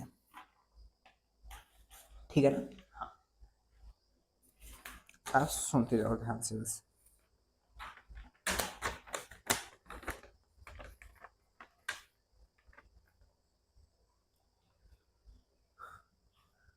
चार यहाँ, एक ग्रुप 3 ग्रुप 4, 2 यहाँ जाएंगे इसमें, ठीक है। मैंने कहा बोरॉन, हाँ भैया इसका इलेक्ट्रॉनिक कॉन्फ़िगरेशन क्या है? मैंने कहा कुछ भी होता होगा, NH2 ये होगा, ठीक है भैया। भैया यहाँ पे 3 क्यों है? मैंने कहा बाबू इस 3 इसी वजह से क्योंकि ये अपना ये 3 इलेक्ट्रॉन ना भैया, हाँ 3 इलेक्ट्रॉन पार्टिसिपेट कर लेता है बॉन्डिंग बनाने में, और जब 3 इलेक्ट्रॉन पार्टिसिपेट कर लेता है बॉन्डिंग बनाने में, जो इसका इलेक्ट्रॉनिक कॉन्फ़िगरेशन आता है वो नियरेस्ट हो जाता है या एग्जैक्ट हो जाता है किसके? हमारे किसके? नोबेल गैस के, ठीक है। हाँ, इस वजह से इसका +3 होता है, कोई दिक्कत नहीं। एल्युमिनियम का +3 होता है, मैंने कहा हाँ इसी वजह से इसका भी +3 होता है, कोई दिक्कत नहीं। +3 होता है एल्युमिनियम का, क्या होता है 13 एटॉमिक नंबर होता है। हाँ, इसका पूरा बना लो, 1s2, हाँ 2s2, हाँ जगह जगह ठीक है, चलो 2s2, हाँ 2p6, हाँ कितने हो गए 10 हो गए, हाँ 3s2, हाँ 12 हो गए, हाँ 3p1, ठीक है। हाँ, तो यहाँ पे दिख गया ये जो 3 इलेक्ट्रॉन है तीसरे तीसरे वाले सेल में, हाँ तो ये तीसरा सब सेल है। हाँ, यहाँ पे कितने हैं? एक ये, एक ये, हाँ 3 इलेक्ट्रॉन है। हाँ, ये जो 3 इलेक्ट्रॉन है, जब इन्होंने 3 इलेक्ट्रॉन दे दिया, निकाल दिया, हाँ तो इनका इलेक्ट्रॉन कॉन्फ़िगरेशन क्या गया? नियॉन वाला आ गया। तो ये 5 चुके, हाँ तो ये 3 निकाल देंगे, 3 निकालने से क्या हो जाएगा? प्लस वाला आ जाएगा। हाँ ठीक है, यहाँ तो ठीक कहानी। हाँ, बात ये आती है ना, अब जब मारो आप थैलियम पे आओ, अब आप यहाँ से बस इतना समझ ना, अब थैलियम से कहाँ स्टार्ट करते हैं वो समझ में आएगा। थैलियम पे चलो, मेरा थैलियम का इलेक्ट्रॉनिक कॉन्फ़िगरेशन कर लोगे। हाँ, थैलियम का जो एटॉमिक नंबर होता है वो होता है 81 होता है। थैलियम का एटॉमिक नंबर 81 होता है, जिसे हम डिनोट करेंगे xenon, xenon 4f14 5d10 6s2 6s2 6s2 6p1। हाँ, ये इसका इलेक्ट्रॉनिक कॉन्फ़िगरेशन होता है। जेनॉन का 51 हो गया, 54 हो गया। अब 54 में 27 प्लस कर दोगे तो 81 आ जाएगा, 81 आ जाएगा पूरा। हाँ, तो मैंने पूरा किया, तो ये इलेक्ट्रॉनिक कॉन्फ़िगरेशन है, ठीक है भी, इतना आया। मैंने कहा इसके पास भी 3 इलेक्ट्रॉन है लास्ट वाले ऑर्बिटल में। हाँ, तो वैलेंस इलेक्ट्रॉन कितने हैं? 3 है भैया, 2 इधर 1 इधर। इसे 3 निकाल देनी चाहिए, 3 पार्टिसिपेट कर देनी चाहिए। हाँ, 3 पार्टिसिपेट कर देनी चाहिए। पर बात ये आती है ना, सुनना ध्यान से, ये जो हमारे थैलियम वाले मेटल होते हैं, ये सॉरी थैलियम जो एलिमेंट होते हैं हमारे इंडियम और गैलियम, कुछ इसकी वजह से कुछ और भी होते हैं, जैसे लेड हो गया। हाँ, हमारे लेड हो गया, और भी होते हैं, एक दो होते हैं, ये हमारे हैवी एलिमेंट होते हैं। हैवी एलिमेंट, मैंने कहा हाँ है हैवी एलिमेंट। जो हैवी एलिमेंट होते हैं इनका जो न्यूक्लियस होता है बहुत ज़्यादा ही अट्रैक्टिव होता है, मतलब कि बहुत ज़्यादा ही फोर्स लगाता है, क्योंकि इनका न्यूक्लियस बहुत ज़्यादा हैवी रहता है। ये जो होते हैं ये एस वाले ऑर्बिटल में, हाँ जो एस वाला ऑर्बिटल होता है उनमें बहुत तगड़ा फोर्स लगाते हैं, उनके इलेक्ट्रॉन को जकड़ के रखे रहते हैं, उनके इलेक्ट्रॉन को निकालने नहीं देते। मतलब एक टाइम आएगा तो निकल तो जाएगा, पर एनर्जी जितनी दोगे ना, जितनी एनर्जी दोगे उसके बाद जो इलेक्ट्रॉनिक कॉन्फ़िगरेशन गेन करेंगे उनमें कोई स्टेबिलिटी जो होगी, वो स्टेबिलिटी गेन करने में वो उतनी एनर्जी रिलीज नहीं होगी जितनी एनर्जी को देनी पड़ जाएगी। जितनी एनर्जी को देनी पड़ जाएगी उतनी वो बाद में वो ले नहीं पाती। इसी वजह से हम इन्हें क्या कहते हैं, इसी वजह से ये जो न्यूक्लियस होते हैं, ये जो एस वाला होता है, हाँ, इसको बहुत जकड़ के रखता है। इसका न्यूक्लियस, इसका थैलियम का जो न्यूक्लियस है, ये जो एस वाला इलेक्ट्रॉन है, इनको बहुत जकड़ के रखता है, इनको निकलने नहीं देता है, इनको पार्टिसिपेट नहीं करने देता है, ठीक है ना, इनको पार्टिसिपेट नहीं करने देता है। तो बस ये जो एक इलेक्ट्रॉन है, ये पार्टिसिपेट कर सकता है। तो ये जो एस वाले हैं, बहुत ज्यादा अट्रैक्शन होता है इनके न्यूक्लियस के साथ, ये नहीं निकल पाते, और जो ये नहीं निकल पाते, जो ये प्रॉपर्टी है ना निकलने वाली, इसे कहते हैं inert pair effect. Inert pair effect कहते हैं इसे क्या कहते हैं, इनर्ट पेयर इफेक्ट कहते हैं। ऊपर से नीचे जाओगे तो इनर्ट पेयर इफेक्ट बढ़ता जाएगा। इनर्ट पेयर इफेक्ट क्यों बढ़ता जा रहा है, क्योंकि एलिमेंट हैवी होते जा रहे हैं। Heavy element gallium, indium, thallium, इनमें से सबसे ज्यादा हेलियम, सबसे ज्यादा हैवी कौन है, ये है, उसके बाद ये है, इसके बाद ये है, इसके बाद ये, फिर ये।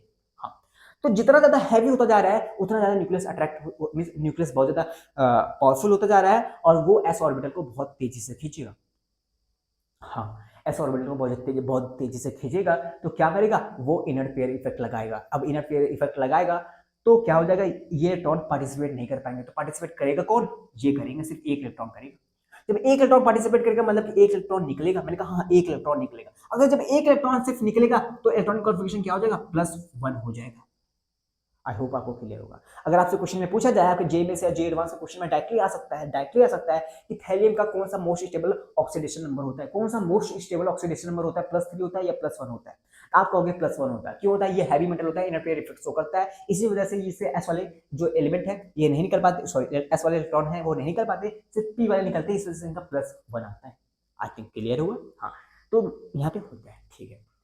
इसका क्या होता है, मैंने कहा इसके ऊपर जाओगे, हाँ, थोड़ी सी हैवीनेस कम हुई ना, थोड़ी सी हैवीनेस कम हुई, पर इतना तो नहीं हो गई है, थैलियम की तरह तो हैवीनेस नहीं हुई है, पर थोड़ा सा कम हुआ है, ठीक है। इतना हो चुका है कि +3 +1 दोनों शो कर देते हैं, दोनों बराबर है इनका।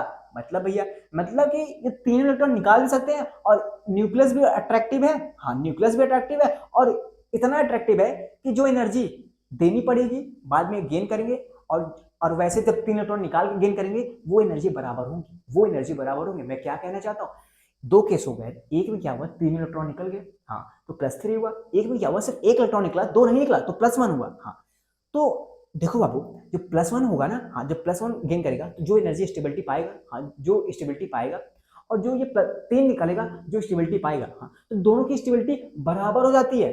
तो यहाँ पे +3 +1 चाहे जो भी होता है, दोनों भी हो सकते हैं, किसमें, इंडियम के केस में। पर ये हैवी मेटल में काउंट होते हैं, गैलियम, इंडियम, ये सॉरी हैवी एलिमेंट में काउंट होते हैं, मेटल हैवी एलिमेंट में काउंट होते हैं, कौन से, gallium, indium, thallium.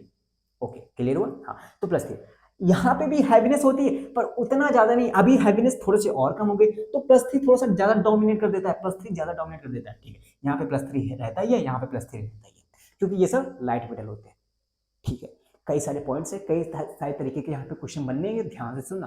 Question number 1 कि हम जब क्वेश्चन नंबर 1 डायरेक्टली आपको सिर्फ ये बोलेगा, बने हुए क्वेश्चन नंबर 1 डायरेक्टली आपको ये बोलेगा कि अगर हम प्लस ऑक्सीडेशन स्टेट को देखते हुए चले, आप बताओ बोरॉन फैमिली में नीचे जाते वक्त +1 का ऑक्सीडेशन स्टेट में क्या होगा, क्या कौन सी प्रॉपर्टीज होगी, 4 ऑप्शन दिए होंगे। स्टेबिलिटी बढ़ेगी, हाँ, तो स्टेबिलिटी बढ़ेगी, तो यही वाला ऑप्शन सही होगा, स्टेबिलिटी बढ़ती जाती है। +1 में क्या होती है, नीचे जाओगे तो +1 जैसे बढ़ेगा स्टेबिलिटी गेन करेगा। यहाँ पे +1 स्टेबिलिटी कम होती है, यहाँ पे कम होती है, इसके बाद अभी ये भी कम है, इसके बाद थोड़ा सा पावरफुल होने लगा, क्या, +1 बराबर आ गया, +1 ज्यादा हो गया। तो समझ रहे हो ना, पूरा समझ रहे हो ना, हाँ, क्यों होता है, समझ रहे हो ना, हाँ, बहुत आसान है समझना। तो +3 बोरॉन कहते हैं, बोरॉन हो गया, एल्युमिनियम हो गया, यहाँ तक +3 डोमिनेट करता है। बात करते हैं गैलियम होता है जहाँ पे थोड़ा सा +3 डोमिनेट करता है, +1 थोड़ा सा कम होता है, पर हाँ, हैवी एलिमेंट जाना जाता है। इंडियम के पास दोनों बराबर आते हैं, पर बराबरनेस खत्म हो जाती है कहाँ पे, बराबरनेस खत्म हो जाती है कहाँ पे, थैलियम के पास, ठीक है ना। थैलियम के पास जो +1 होता है वो ज्यादा डोमिनेट करता है, +1 ज्यादा डोमिनेट करता है। आई होप इतना क्लियर होगा, हाँ, बस ये सिंपल सा एक्सप्लेनेशन था। बाकी अब जो 4 5 6 कराऊंगा बहुत आसान हो जाएंगे, ठीक है ना। हाँ, बाकी सब में लॉजिक है, बहुत आसान आसान है, आप समझ जाओगे, बस यही था, समझाना था आपको। हाँ, तो क्वेश्चन मैंने कहा ये सब क्वेश्चन है, हैवी एलिमेंट है, ठीक है। गैलियम हो गया, इंडियम हो गया, थैलियम हो गया, लेड हो गया, बिस्मिथ हो गया, ये सब क्या है, हैवी एलिमेंट है, ठीक है। न्यूक्लियस से इनका एस इलेक्ट्रॉन, जो एस वाले इलेक्ट्रॉन है इनका अट्रैक्शन बहुत ज़्यादा होता है, स्ट्रांग होता है, ठीक है। और डी और जो एफ होते हैं इनकी शील्डिंग अच्छी नहीं होती, मतलब डी एफ रोक नहीं पाते हैं एस को, मीन्स हाँ। शील्डिंग इफेक्ट जानते हो? नहीं जानते हो, मैं बाद में पढ़ाऊंगा आगे, इसके बाद ही पढ़ाऊंगा।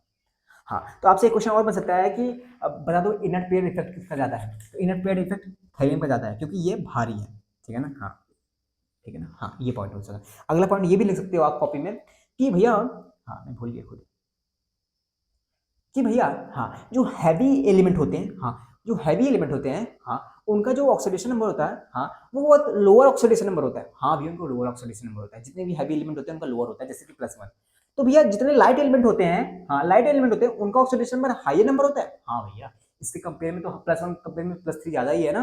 हाँ, तो जितने भी हैवी एलिमेंट होते हैं उनका ये होता है +1 होता है, लोअर हाइयर होता है, सॉरी लाइट एलिमेंट हाइयर होता है। आई थिंक क्लियर हुआ। हाँ, तो क्वेश्चन कई सारे बन सकते हैं, मैंने बोल दिया पर लिखा नहीं है, तो वो आप लिख सकते हो या समझ सकते हो, समझना काफी होगा मेरे लिए, शायद आपके लिए भी, ठीक है ना।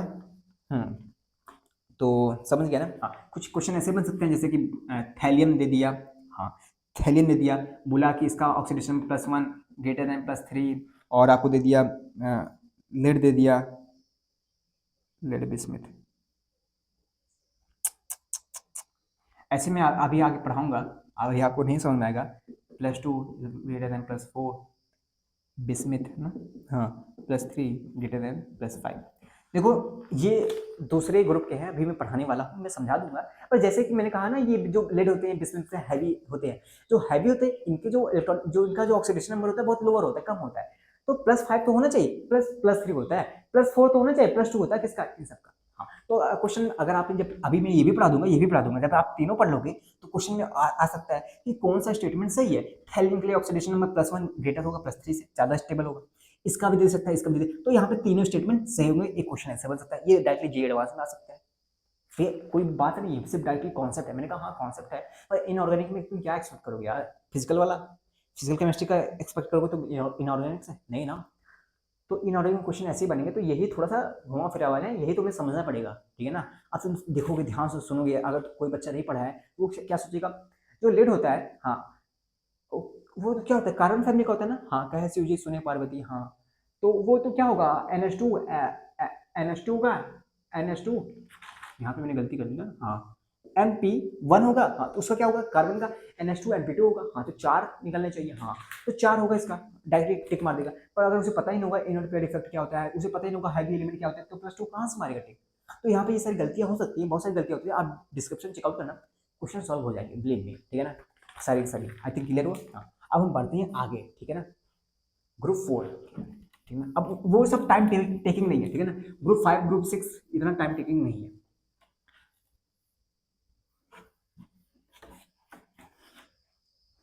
इतना ये सब टाइम टेकिंग नहीं है बाबू।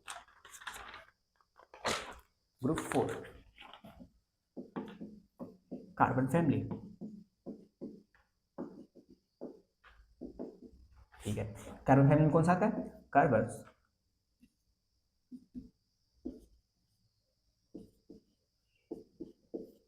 हाँ 3 2 5 5 याद करें, नीचे छोड़ दो, ठीक है। हाँ, क्या होता है इलेक्ट्रॉन कॉन्फ़िगरेशन, इलेक्ट्रॉन कॉन्फ़िगरेशन क्या होता है, NH2 NP2, हाँ भैया NH2 NP2 होता है ना। हाँ भैया NH2 NP2 होता है।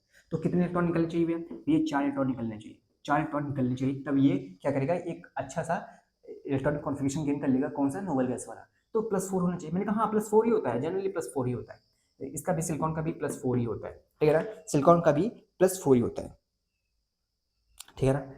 सिलिकॉन का भी +4 ही होता है, इसका भी +4 ही होता है, +2 वही वाला बात है यार। बात ये आती है ना बाबू, हाँ इन दोनों केसेस में ये टीन हो गया, लीड हो गया, ये हैवी एलिमेंट है, ठीक है ना। तो +2 ज़्यादा स्टेबल होते हैं। इनके केस में क्या होगा, +4 होता है, +4 अब यहाँ से जो हैवी एलिमेंट है इनर पेयर इफेक्ट शो करते हैं, क्योंकि इनर पेयर इफेक्ट शो करते हैं, इनके जो S वाले हैं वो इलेक्ट्रॉन नहीं निकल पाते, तो वो कौन से इलेक्ट्रॉन निकलते हैं, सिर्फ ये P वाले 2 इलेक्ट्रॉन निकलते हैं। अब P वाले 2 इलेक्ट्रॉन निकलेंगे तो ये +2 शो करने लगते हैं। आई थिंक क्लियर हुआ। जब p वाले 2 इलेक्ट्रॉन निकलेंगे तो वही तो पार्टिसिपेट करेंगे, और जितने इलेक्ट्रॉन निकलते हैं आसपास इलेक्ट्रॉनिक कॉन्फिगरेशन गेन करने के लिए नोबल गैस के, हाँ, तो वही तो क्या होता है हमारा ऑक्सीडेशन नंबर होता है, वही हमारा क्या होगा मोस्ट स्टेबल ऑक्सीडेशन नंबर होगा। सिंपल सा, जितने सारे क्वेश्चन वहां पे बने वो सारे क्वेश्चन यहाँ पे चिपका दो, सारे के सारे क्वेश्चन। क्या कहा, जितने सारे क्वेश्चन वहां पे बने हैं वो सारे सारे के सारे क्वेश्चन यहाँ पे चिपका दो आप लोग, ठीक है ना। तो ये सारे क्वेश्चन यहाँ पे थे, ठीक है ना। तो +4 अगर +4 की स्टेबिलिटी, अगर +4 ऑक्सीडेशन नंबर, अगर +4 से देखें, कोई आया है क्या?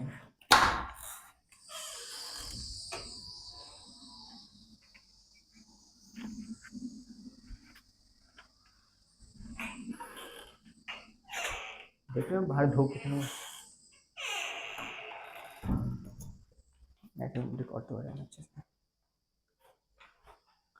हाँ, तो मैंने क्या कहा बाबू, तो समझ रहे हो ना, जितने सारे क्वेश्चन वहाँ के थे सारे क्वेश्चन यहाँ के भी। तो अगर मैं बोलूँ आपसे +4 ऑक्सीडेशन स्टेट हिसाब से नीचे जाते हो तो क्या करेगा, स्टेबिलिटी क्या होगी, बढ़ेगी घटेगी? ये +4 अगर ऑक्सीडेशन स्टेट पकड़ोगे तो नीचे जाते वक्त स्टेबिलिटी कम होगी, ऊपर जाते वक्त स्टेबिलिटी बढ़ेगी। अब +2 नीचे जाते वक्त स्टेबिलिटी बढ़ेगी, ऊपर जाते वक्त +2 स्टेबिलिटी घटेगी। ये सारे क्वेश्चन याद रखना, और जो पिछला क्वेश्चन बना है उससे वो भी याद रखना, वो भी वैसे क्वेश्चन यहाँ पे बन सकते हैं। आई थिंक क्लियर हुआ। हाँ, तो लीड वाला +2 क्यों, +4 क्यों नहीं होता, +2 क्यों होता है, क्योंकि ये हैवी होता है, इनर पेयर इफेक्ट से होता है। यहाँ पे S वाले इलेक्ट्रॉन नहीं जाते हैं, यहाँ पे सिर्फ P वाले इलेक्ट्रॉन जाते हैं। आई थिंक क्लियर हुआ। हाँ, बहुत आसान हो गया ना। हाँ, बहुत आसान हो गया। अब ऐसे ग्रुप 5 ग्रुप 6 और आसान है। अब ग्रुप 5 ग्रुप 6 ग्रुप 5 ना, ग्रुप 5 हमारे नाइट्रोजन फैमिली, नाइट्रोजन फैमिली, इसका क्या हो जाएगा, NH2 NP3 हो जाएगा। हाँ, 5 निकलने चाहिए ना। हाँ, ये 5 निकलने चाहिए। अब बात ये आती है ना, थोड़ा सा इनका ध्यान से सुनना बाबू,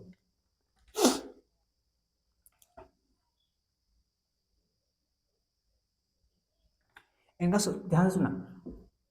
+5 तो निकलने चाहिए, हाँ, -3 भी निकलता है, +3 भी होता है, -3 +3 निकलता है। मैंने कहा हाँ। अब देखो थोड़ा सा यहाँ पे सिचुएशन के हिसाब से ऑक्सीडेशन स्टेट दिखा जाता है, सिचुएशन के हिसाब से ऑक्सीडेशन स्टेट दिखा जाता है। थोड़ा सा सुनना मेरी बात को लॉजिक से। भैया सिचुएशन कैसे सिचुएशन भैया, कि +5 भी हो जाता है, +3 हो जाता है, +3 भी हो जाता है, -3 +3 भी हो जाता है। मैंने कहा हाँ, यहाँ पे +5 -3 +3 भी होता है, ठीक है। अगर आपको मैं बताऊं, अगर आपको बताऊं कि ये प्लस 5,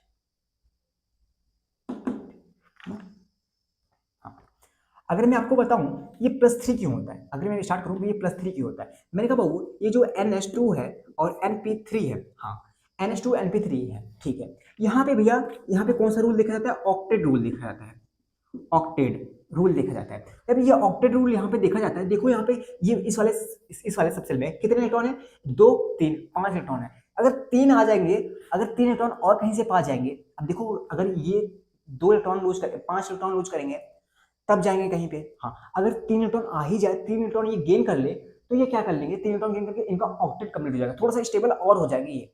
अगर ऑक्टेट कंप्लीट हो जाएगा, थोड़ा सा स्टेबल और हो जाएंगे ये, हाँ, थोड़ा सा स्टेबल और हो जाएंगे। और ये कौन सा इलेक्ट्रॉन कॉन्फिगरेशन गेन कर लेंगे, नोबल गैस वाला।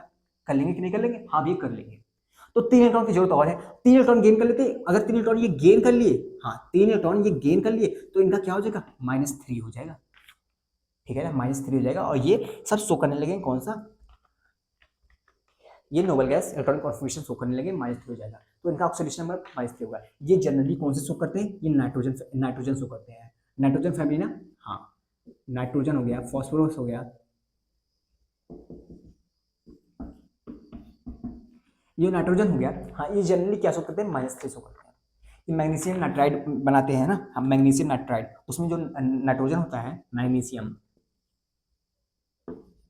नाइट्राइड, इसमें जो नाइट्रोजन होता है यहाँ पे -3 होता है, ठीक है ना। अगर बात करें आपको अमोनिया की, इसमें जो नाइट्रोजन होता है वो -3 होता है। किस वजह से, क्योंकि ये मैग्नीशियम से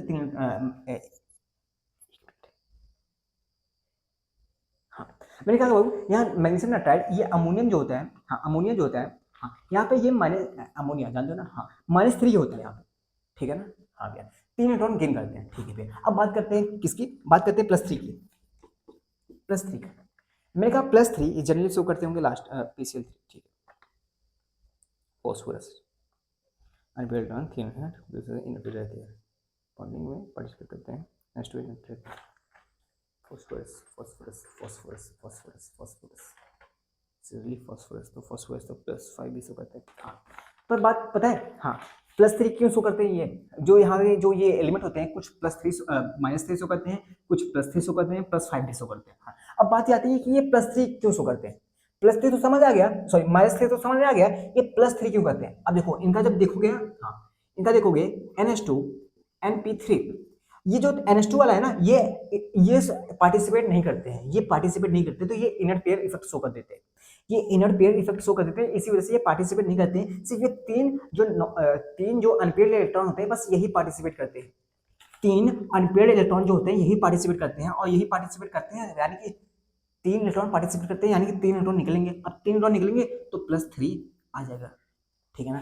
एग्जाम्पल के तौर पे आपको बताऊं, PCl3, यहाँ पे 3 इलेक्ट्रॉन निकलते हैं फॉस्फोरस के, उसका ऑक्सीडेशन स्टेट यहाँ पे +3 होगा। अगर मैं इसको X बोलूँ, इसको -3 बोलूँ, तो आ जाएगा क्या, +3 आ जाएगा, ठीक है ना। हाँ, अब इसका समझ में आ गया। हाँ, +5, ये +5 क्यों शो करते हैं? मैंने कहा पता है, ये NH2 NP3 कभी कभी ना ये 2 ये पांचों इलेक्ट्रॉन बॉन्डिंग में पार्टिसिपेट कर लेते हैं, पांचों इलेक्ट्रॉन बॉन्डिंग में पार्टिसिपेट कर लेते हैं। हाँ, तो इस केस में क्या होगा, जब पांचों इलेक्ट्रॉन बॉन्डिंग में पार्टिसिपेट करेंगे, वहां पे ये +5 शो करेंगे। जैसे एग्जांपल PCl5, यहाँ पे ये पांचों इलेक्ट्रॉन अपना बॉन्डिंग में पार्टिसिपेट करता है। तो जरूरत के हिसाब से जो जो काम कर रहे हैं, उस हिसाब से इनका ऑक्सीडेशन स्टेट बदलता जा रहा है।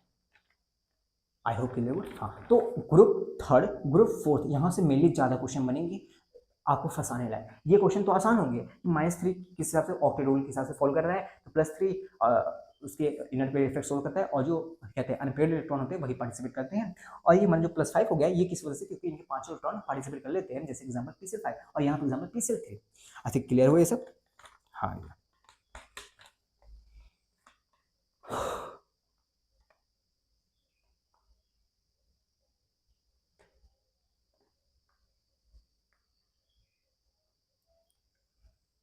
ठीक है ना।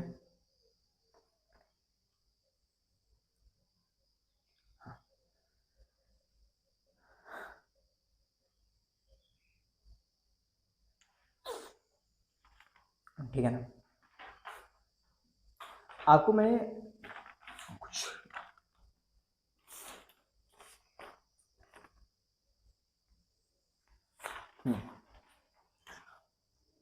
ये जो बिस्मिथ है, बिस्मिथ का ध्यान रखना है। बिस्मिथ का ये +5 भी शो करते हैं, हाँ +5 भी शो कर सकते हैं, ये +3 भी शो कर सकते हैं।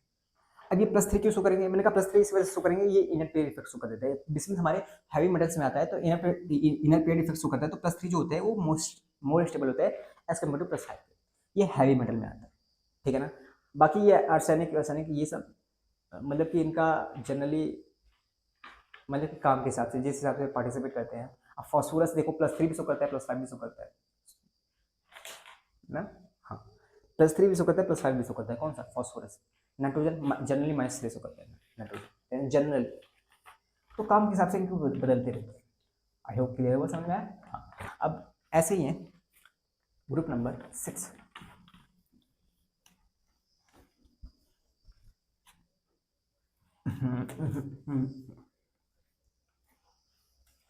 कितना टाइम हो गया? 1 घंटा 3 मिनट, जल्दी रैप अप करना पड़ेगा, कोई ना। अगला आते हैं ग्रुप 6 ना। हाँ, ग्रुप 6 नाइट्रोजन फैमिली होगा ना, ऑक्सीजन फैमिली।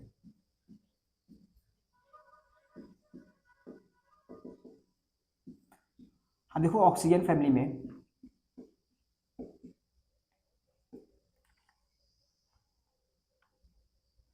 ऑक्सीजन फैमिली में अगर मैं ऑक्सीजन की बात करूं, हाँ ये -2 से लेके ये +2 तक शो करते हैं, सभी के सभी, सभी के सभी। मैंने कहा हाँ, +1 +2, मैंने कहा हाँ वो सभी। एग्जाम्पल के तौर पे OF2 ले लो, O2F2 ले लो, ठीक है ना।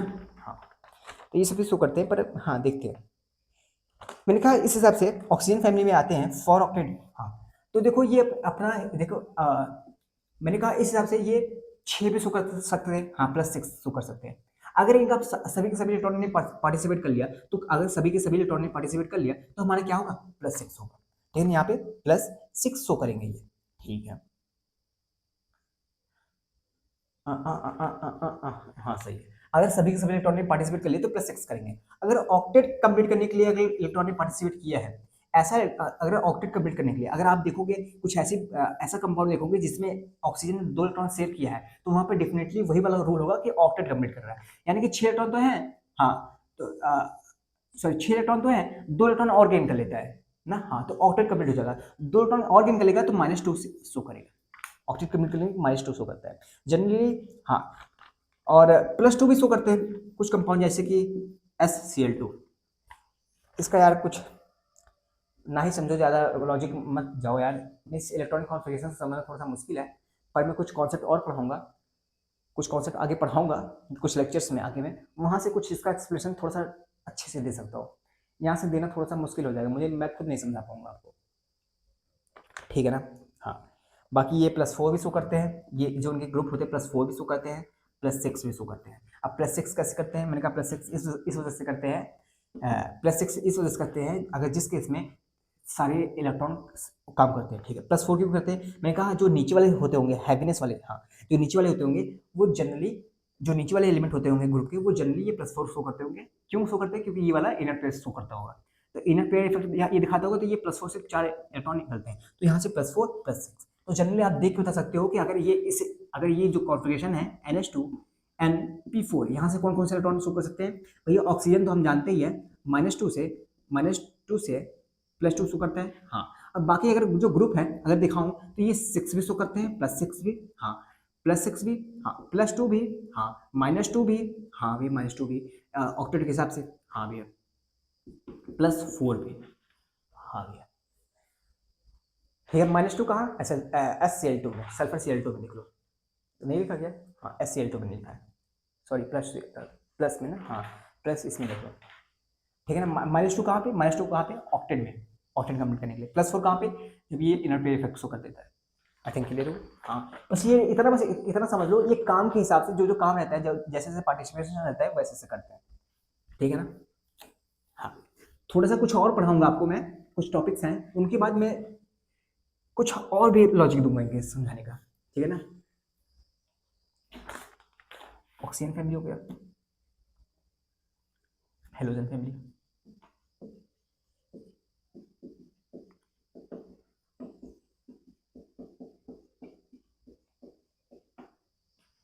हाँ, NH2 NP5, हेलोजन फैमिली में कौन सा आता है, फ्लोरीन, ब्रोमीन, आयोडीन ना, जनरली यही होते हैं, छोड़ दो इसे, फ्लोरीन, ब्रोमीन, आयोडीन, पोलिन तो नहीं आएगा ना, नहीं, हाँ ये होते हैं group 7 NH2 and NH2 N5, ठीक है। ये +1 +3 +5 +7 सब शो करते हैं। अब ये काम के हिसाब से ये भी है, ये जो group number 6 and group number 7 है, इनके पीछे अभी लॉजिक बस इतना समझ लो, ये काम के हिसाब से शो करते हैं जो भी शो करना होता है, जैसे जैसे काम होता है, ठीक है ना। जैसे कि ये +7 भी शो करते हैं, हाँ, अब +3 भी शो करते हैं, +5 भी शो करते हैं, +7 भी शो करते हैं, ठीक है ना। हाँ, ये +1 भी शो करते हैं, ये +1 भी शो करते हैं, ठीक है, समझ गया ना, हाँ। तो इनके इतने सारे ऑक्सीडेशन स्टेट है, ठीक है ना। तो बस मोस्ट कॉमन इनका ये है कि इस ग्रुप के लिए मोस्ट कॉमन ये है कि -1, जैसे कि फ्लोरीन जो हो गया हमारा -1 शो करता है, मोस्ट कॉमन जो है, हाँ, मोस्ट कॉमन -1 याद रख लो, ठीक है। जैसे फ्लोरीन हो गया हमारा, वो -1 शो करता है, सिर्फ -1, ठीक है ना, हाँ।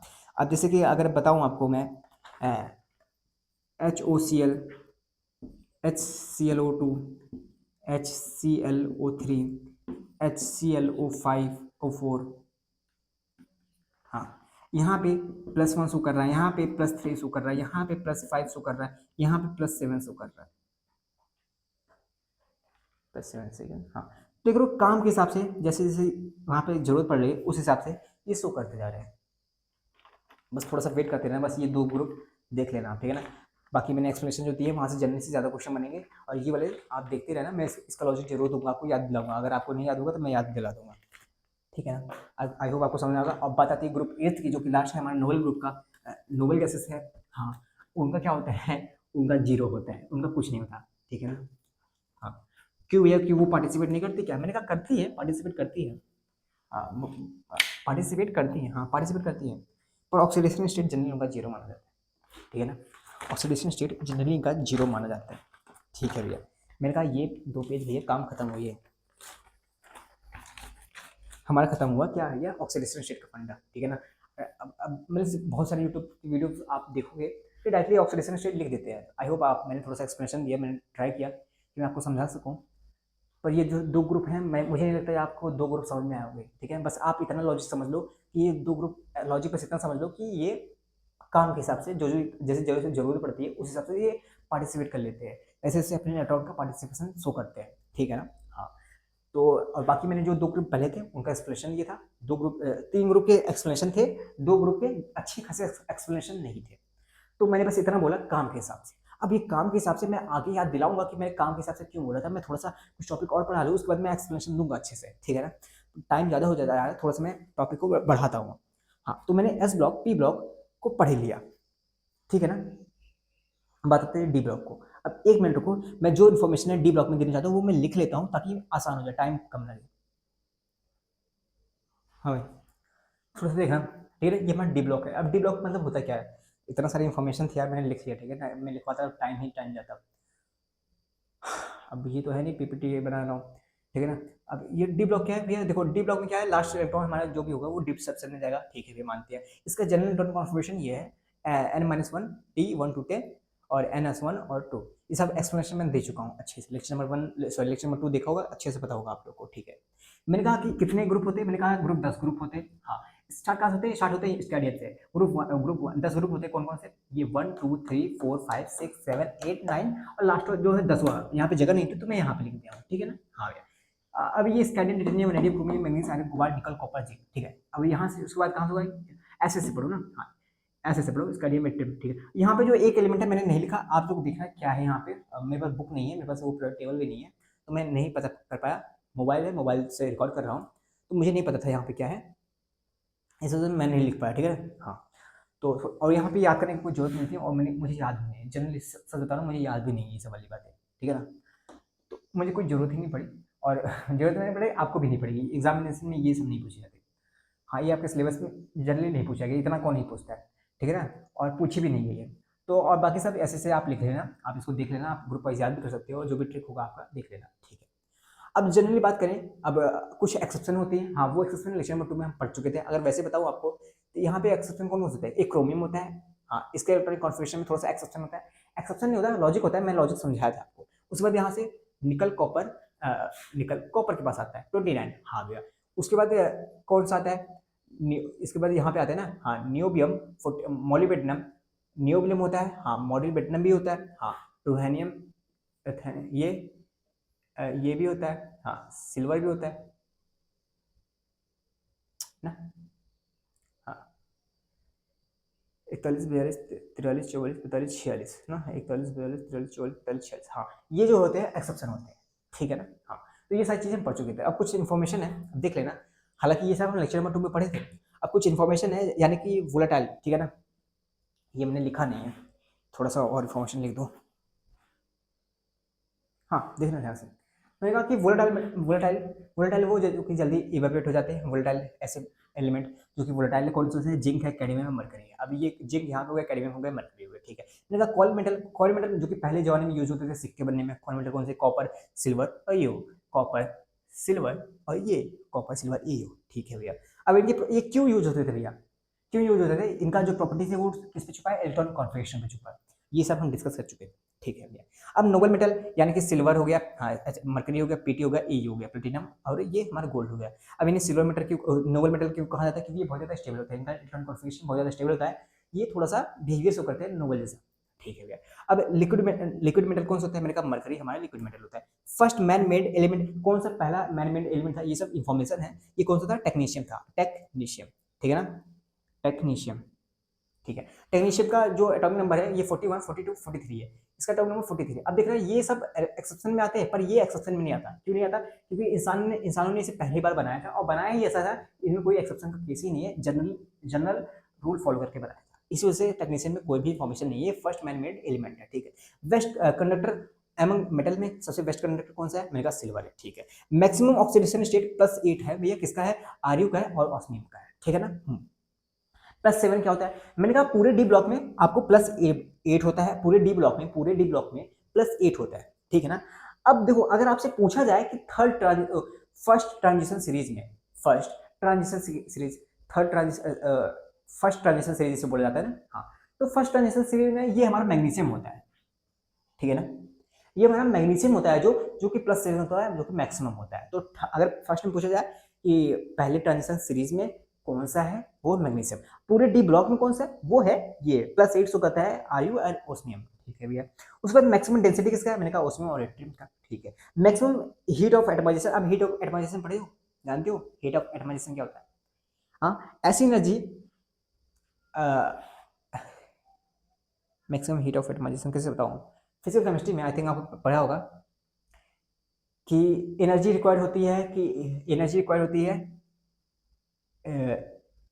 एक मॉलिक्यूल को तोड़ शायद एटम में तोड़ने के लिए जो एनर्जी रिक्वायर्ड होती है उन्हें हीट ऑफ एटमाइजेशन कहते हैं, उनके सिंगल एटम में तोड़ने के लिए, ठीक है ना? मतलब सिंगल एटम में तोड़ने के लिए जो एनर्जी रिक्वायर्ड होती है उसे हीट ऑफ एटमाइजेशन कहते हैं, जो कि है सबसे ज़्यादा मैक्सिमम हीट ऑफ एटमाइजेशन किसको देना पड़ता है, वेनेडियम को देना पड़ता है। ये फिजिकल केमिस्ट्री का टॉपिक है, ठीक है ना? मैंने पढ़ा रखा है वैसे। मिनिमम हीट ऑफ एटमाइजेशन किसका है, मैंने कहा जिंक का है, मिनिमम किसका है, जिंक का है, और ये मैक्सिमम कितना है, किसका है, वेनेडियम का है। तो ये इन्फॉर्मेशन भी से डी ब्लॉक हमारा खत्म हुआ है, ठीक है ना? तो ऑक्सीडेशन नंबर स्टेट में क्या करना है, बस मैक्सिमम याद रखना है, हाँ। और इसका याद रखना, मैग्नीज का +7 होता है, मैग्नीज का +7 किसमें होता है, सबसे ज़्यादा मैक्सिमम होता है फर्स्ट ट्रांजिशन सीरीज में। बाकी पूरे डी ब्लॉक में +8 होता है किसका, आरयू का, ओएस का। आई थिंक क्लियर हुआ सब कुछ, हाँ, समझ में आ रहा है ना? हाँ, कुछ इन्फॉर्मेशन नहीं है, मुझे भी ज़्यादा लिखना पड़ रहा है, ज़्यादा कोई एक्सप्लेनेशन नहीं है, जो एक्सप्लेनेशन देना था वो मैं दे चुका हूँ, ठीक है ना? इन सब में मुझे भी मज़ा नहीं आता है पढ़ाने में, ठीक है? पढ़ाने में ज़्यादा सबसे ज़्यादा मज़ा किसमें आता है, फिजिकल केमिस्ट्री में आता है। हालांकि कुछ चैप्टर है इसके, ऑर्गेनिक केमिस्ट्री है, बहुत ज़्यादा एक्सप्लेनेशन है, काफ़ी ज़्यादा मजा आएगा। ये भी इसके आगे बस यही थोड़े से है, इन्फॉर्मेशन बेस है, याद कर लो, बाकी आगे तो अच्छा है चैप्टर, ठीक है ना? अब मैं ऐसे एफ ब्लॉक लिखवा देता हूँ, ठीक है ना? हाँ भाई, अब देखो यार, डरना मत, ठीक है ना? ये एफ ब्लॉक है हमारा, ठीक है ना? बहुत सारी इन्फॉर्मेशन है, मैंने सब कुछ ला दिया है, गैदर कर दिया है, हर एक चीज़ मैं एक्सप्लेनेशन करूँगा, हर चीज़ एक्सप्लेन करूँगा। एक ही स्लाइड है, एक ही बोर्ड है, आप लोग इसके अलावा कोई इन्फॉर्मेशन नहीं है, आप लिख सकते हो, ये लास्ट स्लाइड है, इसके बाद हमें कुछ पढ़ना नहीं है, ठीक है ना? तो आज के बाद हमारे सब कुछ, हमें एस ब्लॉक पता चल जाएगा, पी ब्लॉक पता चल जाएगा, डी ब्लॉक पता चल जाएगा, एफ ब्लॉक पता चल जाएगा। अब इनकी प्रॉपर्टीज अलग बात है, वो प्रॉपर्टीज हम पढ़ेंगे, वो दिक्कत है मिस, वो एस ब्लॉक, पी ब्लॉक और डी ब्लॉक की प्रॉपर्टीज हम पढ़ेंगे, ठीक है ना? एफ ब्लॉक में हमें नहीं पढ़ना पड़ता है, पर हमें कुछ इन्फॉर्मेशन है, हमें जानकारी रखनी पड़ती है, ये पूछा जा सकता है, ठीक है ना? हाँ, मैंने कहा ये हमारे क्या होते हैं, एफ ब्लॉक है। अब स्टार्ट यहाँ से हुआ है, हाँ, और फिर यहाँ से हुआ है, हाँ, ऐसे 28 एलिमेंट है एफ ब्लॉक में, 14 इसमें है, 14 इसमें है। अब आप ये देख लेना प्लीज यार, ठीक है? 3-4 बार लिख लेना, आपको याद करने की कोई जरूरत नहीं है, आपको याद करने की कोई जरूरत नहीं है, पर 3-4 बार इनका नाम प्रोनाउंस कर लेना, ठीक है? मुझे तो प्रोनाउंस करना अच्छे से आता नहीं है, पर आप अच्छे से प्रोनाउंस करना सीख जाना, ठीक है? ताकि ये सब इन्फॉर्मेशन आपको थोड़ा सा आसान लगने लगे, ठीक है? आसान नहीं, बस 3-4 बार पढ़ लोगे ना, थोड़ा सा मेमोराइज हो जाएगा, बस आपको इतना याद करने की जरूरत नहीं, आपको आराम से टिक करना होगा तो आराम से आ जाएगा। आज का जैसे पेपर बनना है ना, आराम से हो जाएगा, समझो मेरी बात, ध्यान से सुनना। मैंने कहा लास्ट इलेक्ट्रॉन कहाँ पे आता है, वो एफ में आता है, ठीक है? लास्ट इलेक्ट्रॉन एफ सबसेल में गिरता है, ये इसका इलेक्ट्रॉनिक कॉन्फ़िगरेशन है, ठीक है? ये इसका इलेक्ट्रॉनिक कॉन्फ़िगरेशन है, आई थिंक विजिबल होगा। ये कह रहा है कि लेंथेनाइड्स कहाँ तक होते हैं, 58 से 71 तक लेंथेनाइड्स होते हैं, और जो लेंथेनाइड्स होते हैं वो हमारे अर्थ में बहुत रेयर पाए जाते हैं, मीन्स बहुत अबेंडेंस में नहीं है, ठीक है ना? तो इन्हें रेयर अर्थ मेटल कहा जाता है, ठीक है? Rare earth metal. आज हमारे देश में, अगर आपको इन्फॉर्मेशन दूँ, हमारे देश में क्या चल रहा है, रेयर अर्थ मेटल मीन्स हम इससे क्या करते हैं, बहुत सारा यूज करते हैं अपने ग्रीन एनर्जी बनाने में, ठीक है ना? तो हमारे इंडिया में रेयर अर्थ मेटल इतने सारे नहीं पाए जाते हैं, बाकी देशों में पाए जाते हैं। तो अब इंडिया ट्रांजिशन कर रहा है अपनी जो फ्यूल है, फॉसिल फ्यूल से ग्रीन एनर्जी में, तो ग्रीन एनर्जी के लिए उसे रेयर अर्थ मेटल चाहिए। तो रेयर अर्थ मेटल जहां जहां पे होंगे, जो जिस जिस देश में होंगे, आने वाले फ्यूचर में उन देशों का क्या होगा, उन देशों का डोमिनेंस ज्यादा हो सकता है, उनका जियोपॉलिटिकली डोमिनेंस ज्यादा हो सकता है, इसलिए रेयर अर्थ मेटल जिस देश में ज्यादा होंगे वो डोमिनेट करेंगे, ठीक है ना? टेक्नोलॉजी तो है, ये वो डोमिनेट तो कर ही रहा है, पर जिस देश में रेयर अर्थ मेटल ज्यादा होंगे, क्योंकि उनके देश में एनर्जी ज्यादा होगी, क्योंकि आने वाला फ्यूचर ग्रीन एनर्जी में ट्रांजिशन हो रहा है, और इंडिया भी ट्रांजिट कर रहा है, और सभी देश कर रहे हैं। इसी वजह से इंडिया भी काफी देशों के साथ, जैसे अर्जेंटीना हो गया, अफ्रीका हो गया, सबके साथ पैक्ट साइन कर रहा है। अब मैं ये इन्फॉर्मेशन क्यों दे रहा हूँ, ताकि थोड़ा सा आपको बस क्यूरियस हो जाओ आप लोग, ठीक है? तो आप लोग अच्छे से इंजीनियर बनना, ये नहीं कि आप कंप्यूटर साइंस ही जाओ, आप लोग को अच्छे इंजीनियर बनो। आप इस फील्ड में भी, ग्रीन एनर्जी के फील्ड में भी अपना एक अच्छी कंपनी बना सकते हो, एक प्राइवेट कंपनी, प्राइवेट प्लेयर की तरह आप रोल निभा सकते हो एज अ इंडियन, ठीक है ना? इंडिया की तरफ से आप अच्छा रोल निभा सकते हो, ठीक है? यही नहीं, आप थोड़ा सा पढ़ लिख लो, यही नहीं कंप्यूटर साइंस में ही सब कुछ है। आने वाले समय नैनो टेक्नोलॉजीज बहुत ज़्यादा ही रेवोल्यूशन खड़ा करने वाली है। आज तक आपने देखा किसका है रेवोल्यूशन, एआई का देखा है, पर नैनो टेक्नोलॉजी का जब देखोगे ना भाई साहब, वो जमाना अलग ही होगा। तो बस इसे कहते हैं हम इंजीनियर बनना है, ठीक है ना। इंजीनियर का टाइम अभी आने वाला है, खत्म नहीं होने वाला, अभी तो और आएगा, ठीक है ना। तो रेयर अर्थ मेटल समझ गया, ठीक है। लेंथेनाइट कहाँ से कहाँ तक है, 58 से 71 तक। एक्टिनाइट जो है वो 90 से 103 तक है, 90 से 103, 90 से 103 तक है, ठीक है भैया। ये क्या है, कॉमन ऑक्सीडेशन स्टेट, जो सभी एलिमेंट में देखा गया जो कि सबसे कॉमन दिखाते हैं वो है +3। कॉमन ऑक्सीडेशन स्टेट क्या है कि +3 है, ठीक है भैया। Synthetic radio active lanthanide, synthetic radio active lanthanide कौन सा है, ये है PM, ठीक है। ऑल एक्टिनाइड्स जो है रेडियो एक्टिव है, जितने भी एक्टिनाइड्स हैं वो सभी के सभी रेडियो एक्टिव है, जितने भी एक्टिनाइड वो सभी के सभी रेडियो एक्टिव है, ठीक है। First 3 element of actinide are natural, बोला गया है एक्टिनाइड के सभी जो 3 फर्स्ट 3 एलिमेंट है वो नेचुरल है, बाकी सब जितने भी हैं वो क्या है, मैन मेड है। बाकी सब जितने भी है ये अच्छा है बाबू, ठीक है ना, हाँ ये अच्छा है, ठीक है। ये जो है ये 3 एलिमेंट जो एक्टिनाइड के हैं, ये एक्टिनाइड सीरीज है, ये लेंथेनाइड सीरीज। एक्टिनाइड के जो 3 एलिमेंट है बाकी नेचुरल है, बाकी सब मैन मेड है, ठीक है। नेचुरल कौन से, ये थैलियम, Pa और यूरेनियम, यू, ठीक है। सबसे ज्यादा पॉइजनस कौन सा है, Pu है, सबसे ज्यादा पॉइजनस Pu है, ठीक है। ये भी कौन सा है, एक्टिनाइड में आता है, ठीक। Maximum but stable oxidation state, सबसे ज्यादा मैक्सिमम और स्टेबल ऑक्सीडेशन स्टेट +6 है, वो कौन सा करता है, यूरेनियम शो करता है, ठीक है भैया। Maximum but unstable oxidation state मेरे का +7 है, वो कौन सा करता है, NP और Pu, NP और Pu, ठीक है ना। Maximum but stable oxidation state +6 है, ये शो करता है। बाकी जो मैक्सिमम अनस्टेबल शो करता है वो 7 है, ये 2 शो करते हैं। आई थिंक क्लियर हुआ, हाँ भैया। तो इतना क्लियर हुआ, हाँ। बोला गया है use for atomic reactor as fuel rod. अब देखो एटॉमिक रिएक्टर होते हैं, ये साइंस एंड टेक्नोलॉजी आप पढ़ोगे, साइंस एंड टेक्नोलॉजी एक अलग सब्जेक्ट होता है, आप तो साइंस पढ़ ही रहे हो, पर आप जब रिसर्च लेवल पे जाओगे तो आप देखोगे कि जो एटॉमिक रिएक्टर होते हैं उसमें कुछ फ्यूल रॉड यूज होते हैं, फ्यूल रॉड यूज होते हैं। अब फ्यूल रॉड्स कुछ ट्रांजिशन के लिए यूज होते हैं, अब क्या ट्रांजिशन वो सब छोड़ो, और कुछ कैंसर के लिए जो मेटल यूज एलिमेंट यूज किया जाता है वो क्या है, थैलियम है, ठीक है। ये सब क्या है, नेचुरल। थैलियम क्या है, नेचुरल है। Pa क्या, यू क्या, ये सब नेचुरल है, ठीक है। Use in nuclear fuel, nuclear fuel में यूरेनियम यूज किया जाता है, हाँ भैया। अब यूरेनियम भी हमारे यहाँ कम है, यूरेनियम में भी कई आते हैं, यूरेनियम 232A, यूरेनियम 234, यूरेनियम 239, ठीक है ना, कई सारे आते हैं। यूरेनियम जो यूरेनियम है, हाँ ये क्या किसमें यूज होता है, न्यूक्लियर फ्यूल में यूज होता है, ठीक है। यूरेनियम का क्या स्थिति है भैया हमारे इंडिया में, मैंने कहा बहुत कम है, ज़्यादा है भी नहीं। अब यूरेनियम बहुत सारे होते हैं, यूरेनियम 239 होता है ना, 239, हाँ ये बहुत रिच होता है, मीन्स इसके जो कि हमारा एटॉमिक रिएक्टर बनता है ना, हाँ सर जो हमारे न्यूक्लियर बॉम्ब उसमें बनते हैं, जो यूरेनियम यूज होता है वो होता है 239, ठीक है 239। ये हमारे पास इतना नहीं है, ज़्यादा नहीं है, ये सब हम इम्पोर्ट कराते हैं।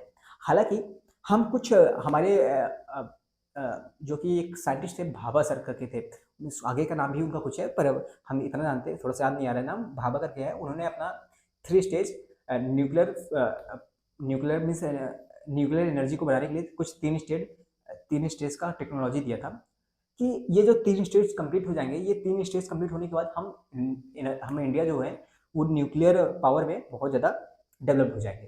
तो पहला स्टेज, दूसरा स्टेज तो कवर हो चुका है, तीसरा स्टेज अभी तक चल रहा है। अभी हम सोच रहे हैं तीसरे स्टेज तक हम कैसे पहुंचे, ठीक है ना। उसमें हम यूरेनियम, प्लूटोनियम और थैलियम, यूरेनियम प्लूटोनियम, प्लूटोनियम कहाँ गया, यूरेनियम तो ये हो गया, थैलियम तो ये हो गया, और बाकी प्लूटोनियम, प्लूटोनियम यहाँ पे नहीं है, नहीं यहाँ पे नहीं, प्लूटोनियम ये है प्लूटोनियम, ठीक है हाँ। तो प्लूटोनियम,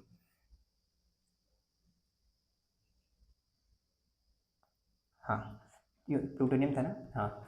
तो ये जो 3 होते हैं ना, इन तीनों को मिला के ये 3 स्टेज कंप्लीट करा जाता है, और इन्हीं से हम कोशिश करते हैं, इन्हीं स्टेज से हम कोशिश करते हैं जो यूरेनियम 239 है वो बना सके, ठीक है ना। ये सब बेफालतू की इन्फॉर्मेशन है, जब आप पढ़ोगे, पता नहीं क्या मैं बता रहा हूँ, जब आप लोग पढ़ोगे रिसर्च लेवल पे जाओगे अच्छे से समझोगे, ठीक है भैया। मैंने कहा use in atomic reactor and atomic bomb, atomic bomb में कहाँ से यूज होता है, प्लूटोनियम यूज होता है, ये मैंने कहा ना, हाँ प्लूटोनियम कहाँ यूज होता है, इसमें। और nuclear fuel as a use in nuclear fuel, कौन सा एलिमेंट, यूरेनियम यूज होता है न्यूक्लियर फ्यूल जैसा, ठीक है। और यूज फॉर एटॉमिक रिएक्टर, हाँ as fuel rod, as a fuel rod thallium आएगा, पर use in atomic reactor and atomic bomb, atomic bomb और एटॉमिक रिएक्टर में प्लूटोनियम यूज होता है, पर एज अ फ्यूल रॉड हमारे एटॉमिक रिएक्टर में कौन सा यूज होता है, थैलियम यूज होता है, और कैंसर के लिए हमारे थैलियम यूज होता है। ये इन्फॉर्मेशन आप जरूर याद कर लेना, ठीक है ना, ये सब बातें कर लेना, ठीक है ना। बस इतना सा है हमारा एफ ब्लॉक। आई होप आपको स्क्रीनशॉट लेने से कोई दिक्कत नहीं आ रही होगी, पर आप ले सकते हो। क्लियर होगा, ठीक है। क्वालिटी थोड़ा सा हाई कर लेना, पता नहीं दिखे या ना दिखे यार, कैमरा है, मोबाइल कैमरा कितना दिखाऊँ, ठीक है ना। बहुत देर हो गई यार।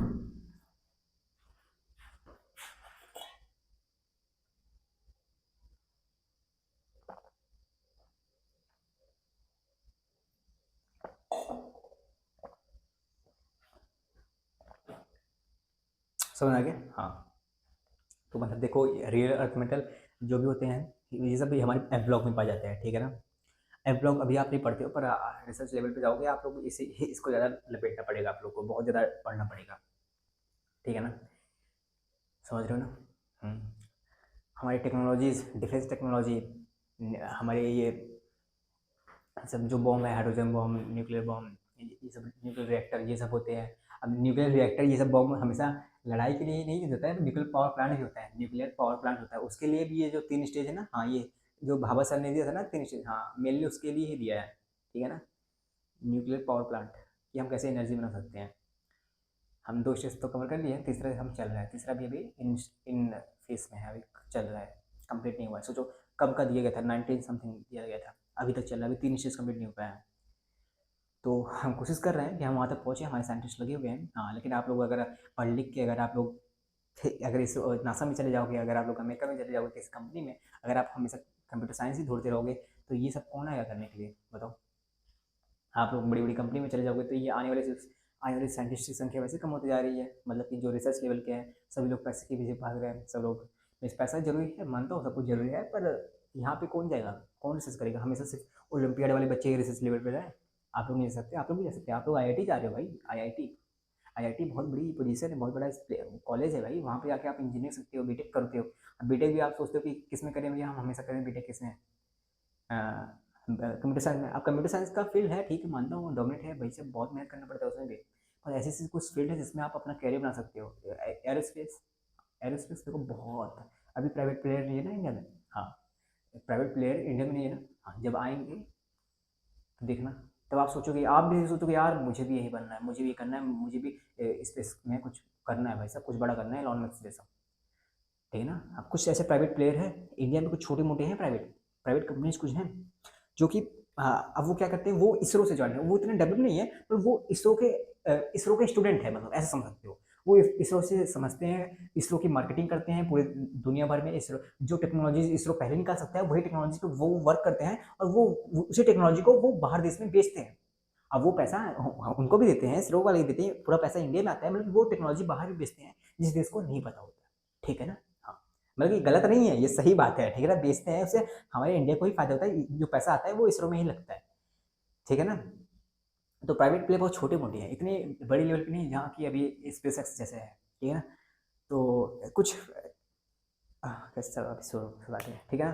तो पढ़ो लिखो, ऐसा नहीं है कि कंप्यूटर साइंस ही सब कुछ है, आप बहुत सारे ब्रांचेस हैं, एरोस्पेस हो गया, अब नैनो टेक्नोलॉजीज आने वाले समय में बहुत बूस्ट करेंगी, 20-25 साल के अंदर बहुत ज़्यादा चलेंगे, बहुत ज़्यादा, ये रिसर्च लेवल भाई साहब अंधाधुंध चलेगा। नैनो टेक्नोलॉजी के बारे में थोड़ा सा जानकारी निकालना आप लोग, कितना लेवल तक ये रेवोल्यूशन क्रिएट करेगा, ठीक है ना।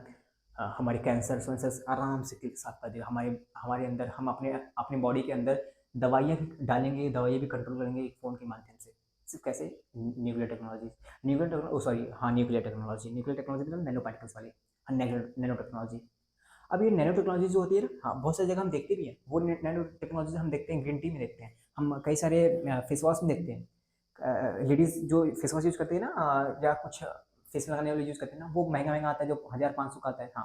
हालांकि जो नैनो टेक्नोलॉजी होती है ना बहुत महंगी है अभी, इसलिए इतना इतना डेवलप नहीं हो पाया है, बहुत ज़्यादा महंगी है भाई साहब, समझ रहे हो ना। तो जो फेस वॉश होते हैं महंगे महंगे आते हैं ना, उसमें थोड़े से नैनो टेक्नोलॉजी का यूज होता है, हाँ, समझ रहे हो ना, हाँ, हाँ।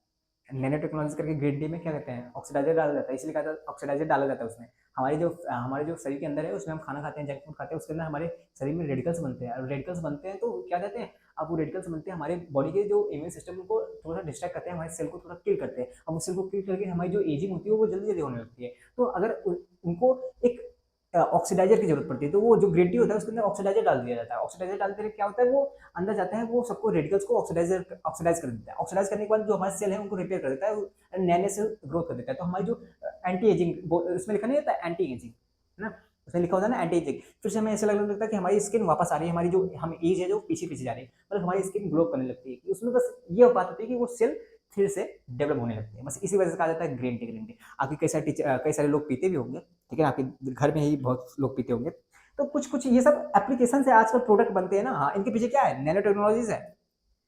पर ये तो बहुत छोटे लेवल की है, ना मात्र है, ना मात्र है। आने वाले समय में बहुत ज्यादा बूस्ट करने वाला है। बस हाँ, वही इंसान आने वाले फ्यूचर में बहुत ज्यादा डोमिनेट करेगा, सिर्फ वही इंसान जो बहुत ज्यादा पढ़ा लिखा होगा, एकदम से बहुत ज्यादा पढ़ा लिखा होगा। और वो डोमिनेट करने वाला फील्ड समझ रहे हो, हाँ, पैसे के फील्ड में हम इंडियन इकोनॉमी को बहुत आगे बढ़ा सकते हैं। हम पैसा सिर्फ अपने से बिलियनियर मल्टी मिलियनर सिर्फ खुद ना बने, हम अपने देश को भी बहुत ज़्यादा तरक्की में ला सकते हैं, ठीक है ना। बाकी देशों कंपेयर में, बाकी देशों में क्या चलता है, सॉफ्टवेयर में बहुत ज़्यादा डेवलप्ड है। हम अपने बाकी सारे टेक्नोलॉजीज में अगर हम इंडिया पढ़ लिख ले, हमारे यूथ पढ़ लिख ले और बाहर देशों में पैसे के लिए ना जाए, हाँ, अपॉर्चुनिटी के लिए हम सीखने के लिए जा सकते हैं बाहर देश के लिए, पर अगर हम इंडिया के लिए अगर कुछ करना चाहें, अपना करने के बाद मीन्स अपने परिवार का हो जाए, अपना जीना खाना हो जाए, उसके बाद अगर हम इंडिया के लिए करना चाहें तो बहुत कुछ कर सकते हैं। हाँ, तो एट द एंड में सब कुछ रिलेट किससे करती है, एजुकेशन से। एजुकेशन से मतलब कि आप पढ़े लिखे हो, अगर साइंटिस्ट लेवल में, अगर बहुत ज़्यादा रिसर्च लेवल पे आपने अच्छे से पढ़ लिख लिया है, जिस फील्ड में आप जाना चाहते हो उस फील्ड में आपने पढ़ लिया, तो आने वाला समय आपके लिए बहुत बड़ा अपॉर्चुनिटी है, ठीक है, बहुत बड़ा अपॉर्चुनिटी है। आप लोग सोचते हो कि सोशल मीडिया जो स्टार है वो जो भी यूट्यूब के यूट्यूबर्स ये बहुत बहुत अमीर है भाई साहब, मुझे भी ये करना चाहिए, कुछ नहीं, तुम सिर्फ पढ़ लिख लो भाई, डोमिनेट करोगे, ठीक है ना, डोमिनेट करोगे। हालांकि मैं उस पोजीशन पे नहीं होता कि ये सब बातें मैं आपको बोल सकूं। आप मेरी बात मानो, ये मैं ये नहीं कह रहा हूँ आपको एग्री करने के लिए नहीं बोल रहा हूँ, मैं आपको नहीं मना रहा हूँ, बस हाँ, बस पढ़ लिख लेना, एक अच्छा इंसान बन जाना, बहुत बड़ी बात होगी आप देश के लिए, ठीक है ना। तो मिलते हैं नेक्स्ट वीडियो में, तब तक के लिए वैसे मैं टाइम खाया जा रहा हूँ, ठीक है ना। आई होप आपको सबको समझ में आएगा, तो कमेंट में अपना रिव्यू देना मत भूलना, ठीक है ना। मिलते हैं नेक्स्ट वीडियो में, तब तक के लिए बाय बाय, टेक केयर, पढ़ते रहना, लिखते रहना, ठीक है ना। बाकी अच्छा इंसान बनना मत भूलना, ओके, बाय।